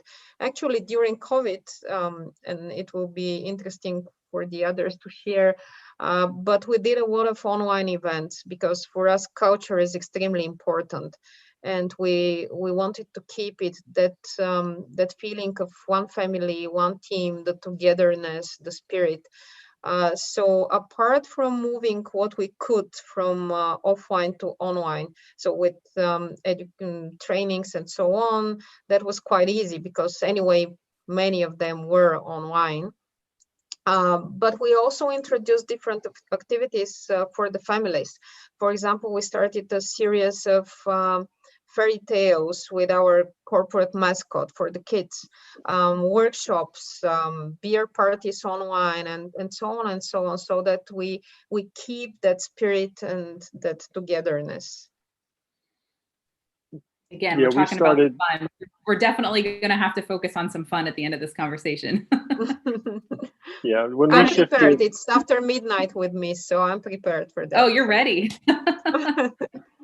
when we shifted after COVID, we were doing team huddles on a daily basis. We'd set up virtual lunches where it was just a block time. You could kind of jump on, say hi to your peers, and maybe have a bite to eat or just listen in on a conversation. Because the interesting thing when you shift to a remote or virtual setting, you have introverts and you have extroverts that are just, you're naturally programmed a certain way.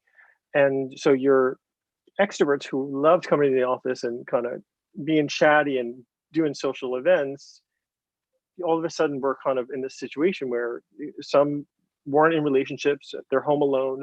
We put buddy systems in place to really make sure people felt connected. And then you saw something that blossomed. It was the introverts that thrived and really shown a different side of themselves because they were in their natural habitat. I got my computer, I'm here, I could jump in, I could jump out. And it really changed the dynamic of the work, and just how everybody kind of understood each other in a different way. Yeah, that's a really fun insight, is that introversion to extroversion. We've even done like Enneagram personality tests, right? It's just another level of this is who I am, this is how I function, so that when you're communicating, that kind of knowledge of each other and awareness exists. So lots of great team building, I think, that has to be intentional and purposeful in these remote teams. We're getting a lot of great questions. So if you guys are okay with this, I'm actually going to go for 2 more from the audience right now, and just kind of keep letting you guys take them as you would like. The next one is, within your organizations or just within your work in the remote space, are you seeing a large or a small representation of people who are launching remote tech journeys later in their careers? Is there like this transition happening through like a midlife career? And what are some of the kind of indicators that you guys are picking up on in your organizations for that? Yeah, I mean, I could talk with Rebel Mouse. Just over the years, we've definitely had people who've pivoted maybe a little later, who didn't start out in the tech space. Like they could have pivoted to focusing on UX, and they were teachers who wanted to focus on being a designer or being a coder, and several cases of that across different roles. And honestly, like in terms of whether it's quote unquote early or quote unquote late, I can honestly tell you a lot of my peers and colleagues, like I don't know in terms of what it makes me think of age. This might not have been what this person was getting at, but it brought on the question about whether age is a factor. And honestly, like for the majority of people, I do not know their age. I don't know, like that has never come up in a conversation internally about like hiring someone or thinking about, it's about skills. It's about fit with like what they add to the team, how they like their personalities, like to get along with the team, and that's it. And again, I think that's going to be, a continued trend as more companies, look to hire remotely and build distributed teams based on, skills and what they offer, and not like, where are you in life and what did you do before? But it's really never come up at Rebel Mouse. I love that point that you hire people for their skills, not for anything else. Yeah. Positively or negatively. Yeah. What I see in Bulgaria, but also in Europe, a lot of people in their late 20s and early 30s start working remote, and it's quite big trend. It's not super young people, so students traveling around, which was kind of fashion in the last decade or two. It's also not people that have grown up kids. It's people that are just starting families and having small kids. They start moving out of the big cities to small cities or to villages and working remote from there. And I see it as a significant trend. So we'll see in the coming years what will happen with this, because then kids will grow up, they'll start going to school, and what will happen with the whole thing. Yep. But that's very visible. Steve, before we move on, somebody would like to know a little bit more about your buddy system. Could you give us like a 2-minute rundown of what that looks like? Sure. Yeah, it's just it. So at EY, you get counselees, and you're a counselor, and so you know who to turn to if you have a question or you're having issues with any of the people in your group. If you're getting challenged or you want to know about career progression, that's you go to your counselor. And so I asked that, now more than ever, that the counselor really check in on the counselees, really bringing up the fact that, live in New York City, we have really diverse age group within our practice, so you have to kind of look at the kids that just came in from college and moved to New York for the first time. They don't have the network that, a more mature person might have. So we wanted to make sure we rallied around our team members, making sure that they have the connection, that, if somebody was feeling sick, what was the protocol? We got HR involved to make sure there was a governance around, if something happened, making sure that, we just a candidate example, one of our teammates, she got sick, but she didn't have COVID. She just had a fever and she had a sore throat, and we had a friend in the area, and she's like, oh, I'll run to the grocery store. They practice social distancing. She picked up some food for her and she dropped it off, and these are your coworkers. These aren't, your natural kind of friends that you would normally kind of lean on. But our group is just phenomenal in the sense of, we've crossed the line, right? There is a working relationship. There's also a personal relationship. Just like, you have with your friends or your spouses, there's the love part of the relationship, and there's also the business. You got rent, you got mortgage, and sometimes you have to have hard conversations. And that's how we tend to kind of act within the group. Yeah, can I just add to the part, I think someone in the comments talked about hiring based on potential too. And that is definitely something that more businesses are going to think about, because we've definitely, at Rebel Mouse, we've definitely hired folks who maybe did not have a ton of years of experience, but they were super passionate, and they showed a lot of promise, and we just had them match up with something like a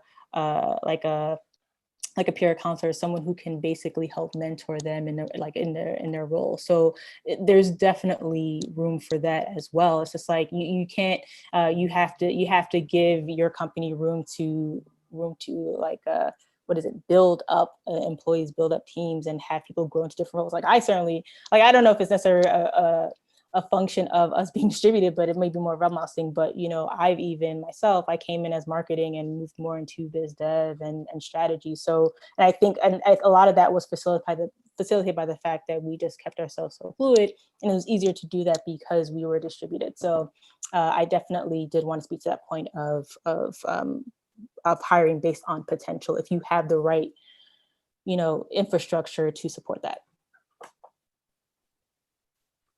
Excellent. And we have kind of a tactical question that maybe your HR departments would love to jump in on. So, but it's how, when you're looking globally and you're looking distributed, how do you address those different pay compensations across those expectations, right? A lot of hiring remotely is expectation management. It's knowing the details, it's understanding where people are coming from, whether it's their personal lives or their geographical area.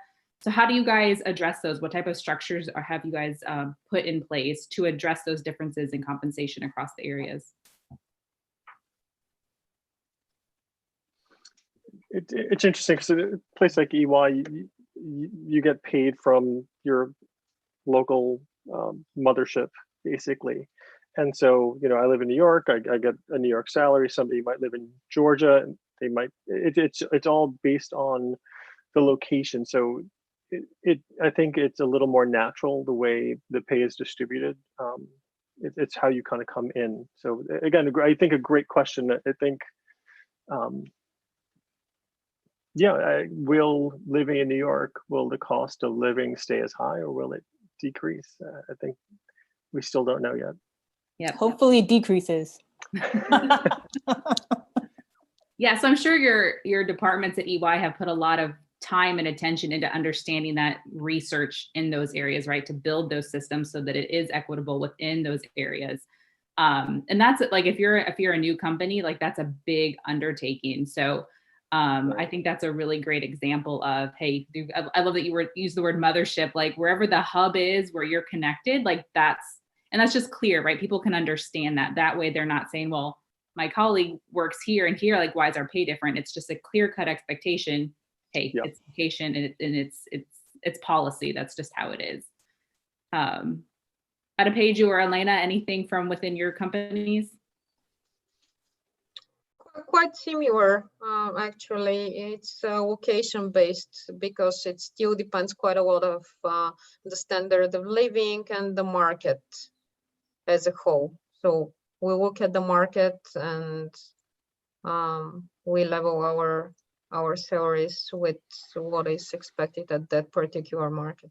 Okay.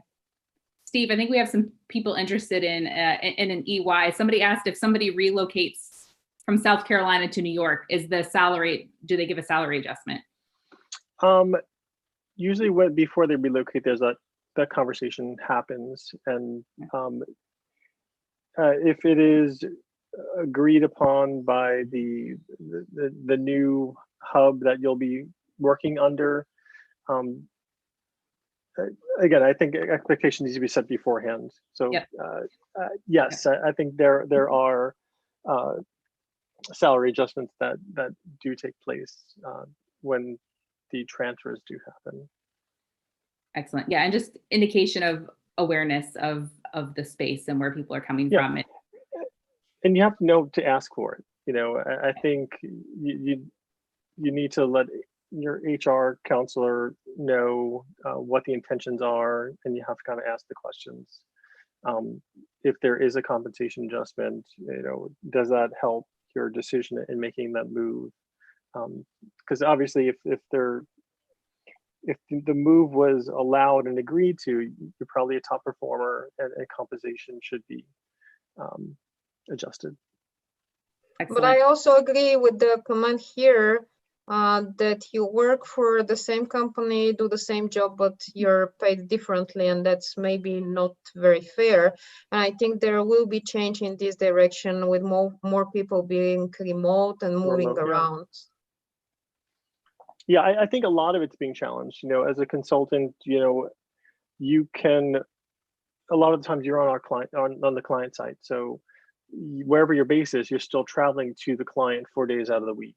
And we have a group that are more travelers and a group that are that work more remotely, just based on the clients that they serve, and that rotates in and out, so everybody gets a chance to work remotely and then be on the ground.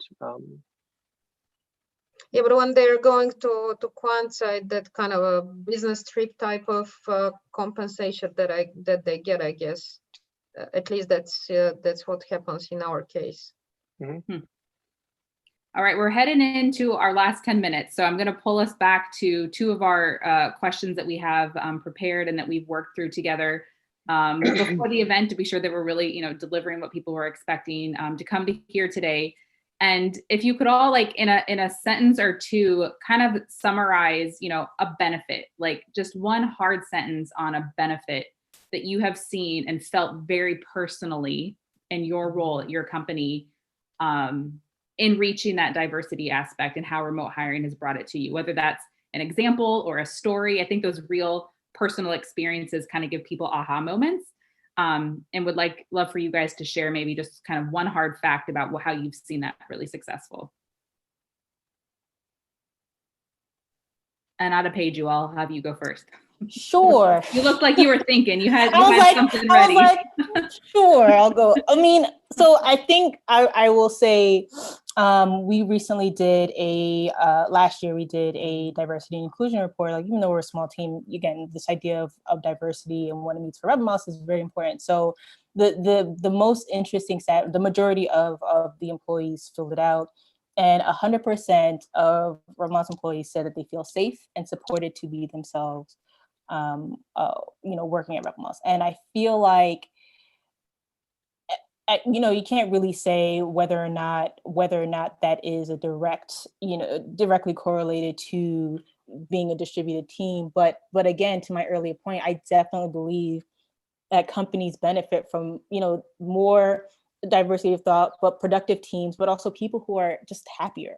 And I think, but I think that, so that's a benefit. But I think, just to quickly add, as more companies are considering the permanent pivot to a remote workforce, it's really going to no longer be a selling point. And I think a lot of that power will go back to the employees. They'll have more options. So you're going to have to think about, on top of being offering this remote opportunity and attracting talent, like what else is part of your culture? What is your culture defined by? And that's going, like, being a distributed team can be a part of that. But I think you'll just have to continue to find ways of retaining talent and managing your business. But I definitely do think it leads to happier, more productive teams and people. Excellent. Thank you. Steve? So, interesting question. Actually, I'll say at EY, we have a global network of wave spaces. So these are our innovation hubs. And, I always focus back on the work that we're delivering for our clients and the amazing team that it takes to kind of do that.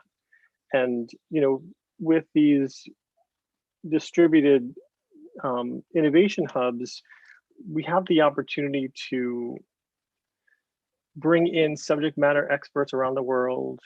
These are usually very glossy studios with, rooms of projectors and digital walls that you could touch and move things around. And to be able to do that with your clients at that scale and see that impact, and then now to kind of be able to kind of do it at a smaller scale, I think it's knocked a lot of walls down.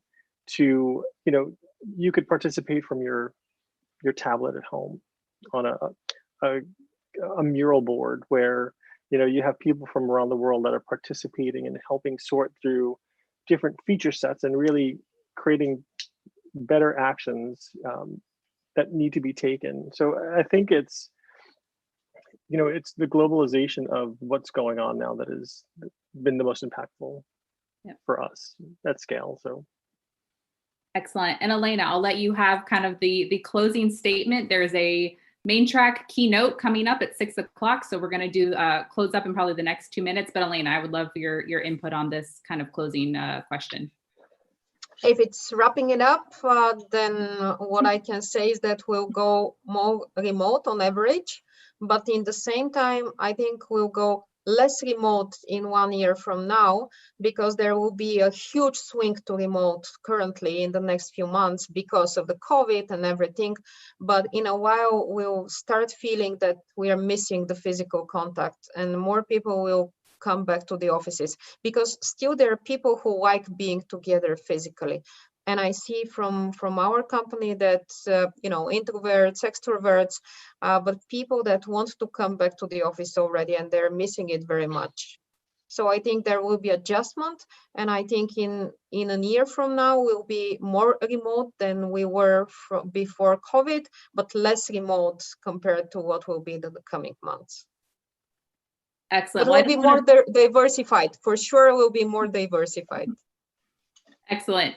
Perfect word to end the conversation on is diversity, right? This is what we just spent the last hour together talking about. So thank you all personally for walking through this conversation with me, and thank you to Power to Fly for this session. And I will hand it back over to the Power to Fly team. Thank you, Erica, for moderating it. Yeah. Thank you. Yes, thank you, everyone. Thank you to everyone who was on this call and who really participated in it. It was definitely an active conversation, and that is something that we thrive on and that we love at Power to Fly. So I really want to take the time to say thank you for everyone who participated and was a part of that conversation. And we had a quick question come in asking about connecting on LinkedIn. So I wanted to provide the space. If people wanted to drop their LinkedIns into the chat, please go ahead, and then, we can connect. And I'm just going to say the final last remarks, and then you can definitely head over to the main track for our next keynote with Jacqueline Novogratz and Shaiza Rizavi. Wanted to make sure that I didn't butcher that too bad. So hopefully I pronounced that okay. I wanted to call out, and Milena mentioned that, and I was just about to call that out, that Power to Fly is proud to direct 50% of proceeds from purchased merchandise to Trans Tech Social, an incubator for LGBTQ talent with a focus on economically empowering the transgender people. The funds from this campaign will specifically support technical boot camp fees for Black, transgender, or non-binary people on their way to a career in engineering. And so what I'll do is I'll drop that in the chat. So please go check out our merch store. We've got really cool sweatshirts. We've even got face masks in there. We've got t-shirts, sweatshirts.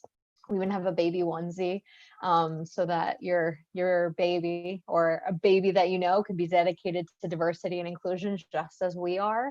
And I want to take this time to thank everyone and for joining us, and let you know that if you are looking to get SHRM credits for today, you can see the SHRM credits at the top left of the slide.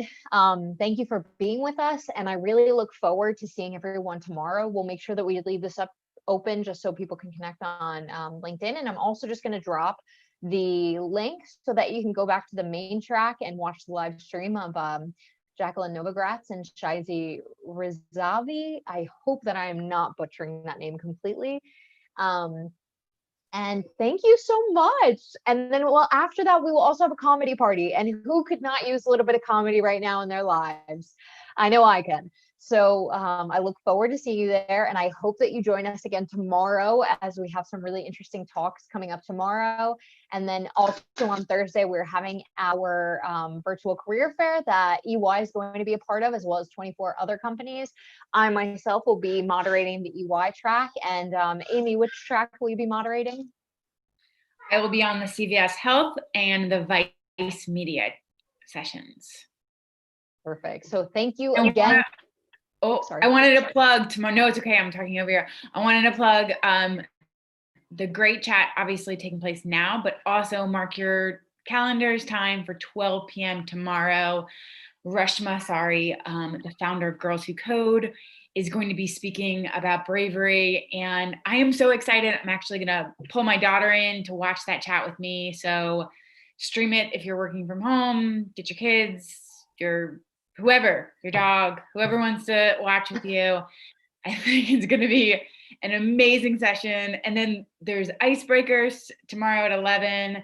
If you're like me and you're nervous about networking with all of this, it was fantastic.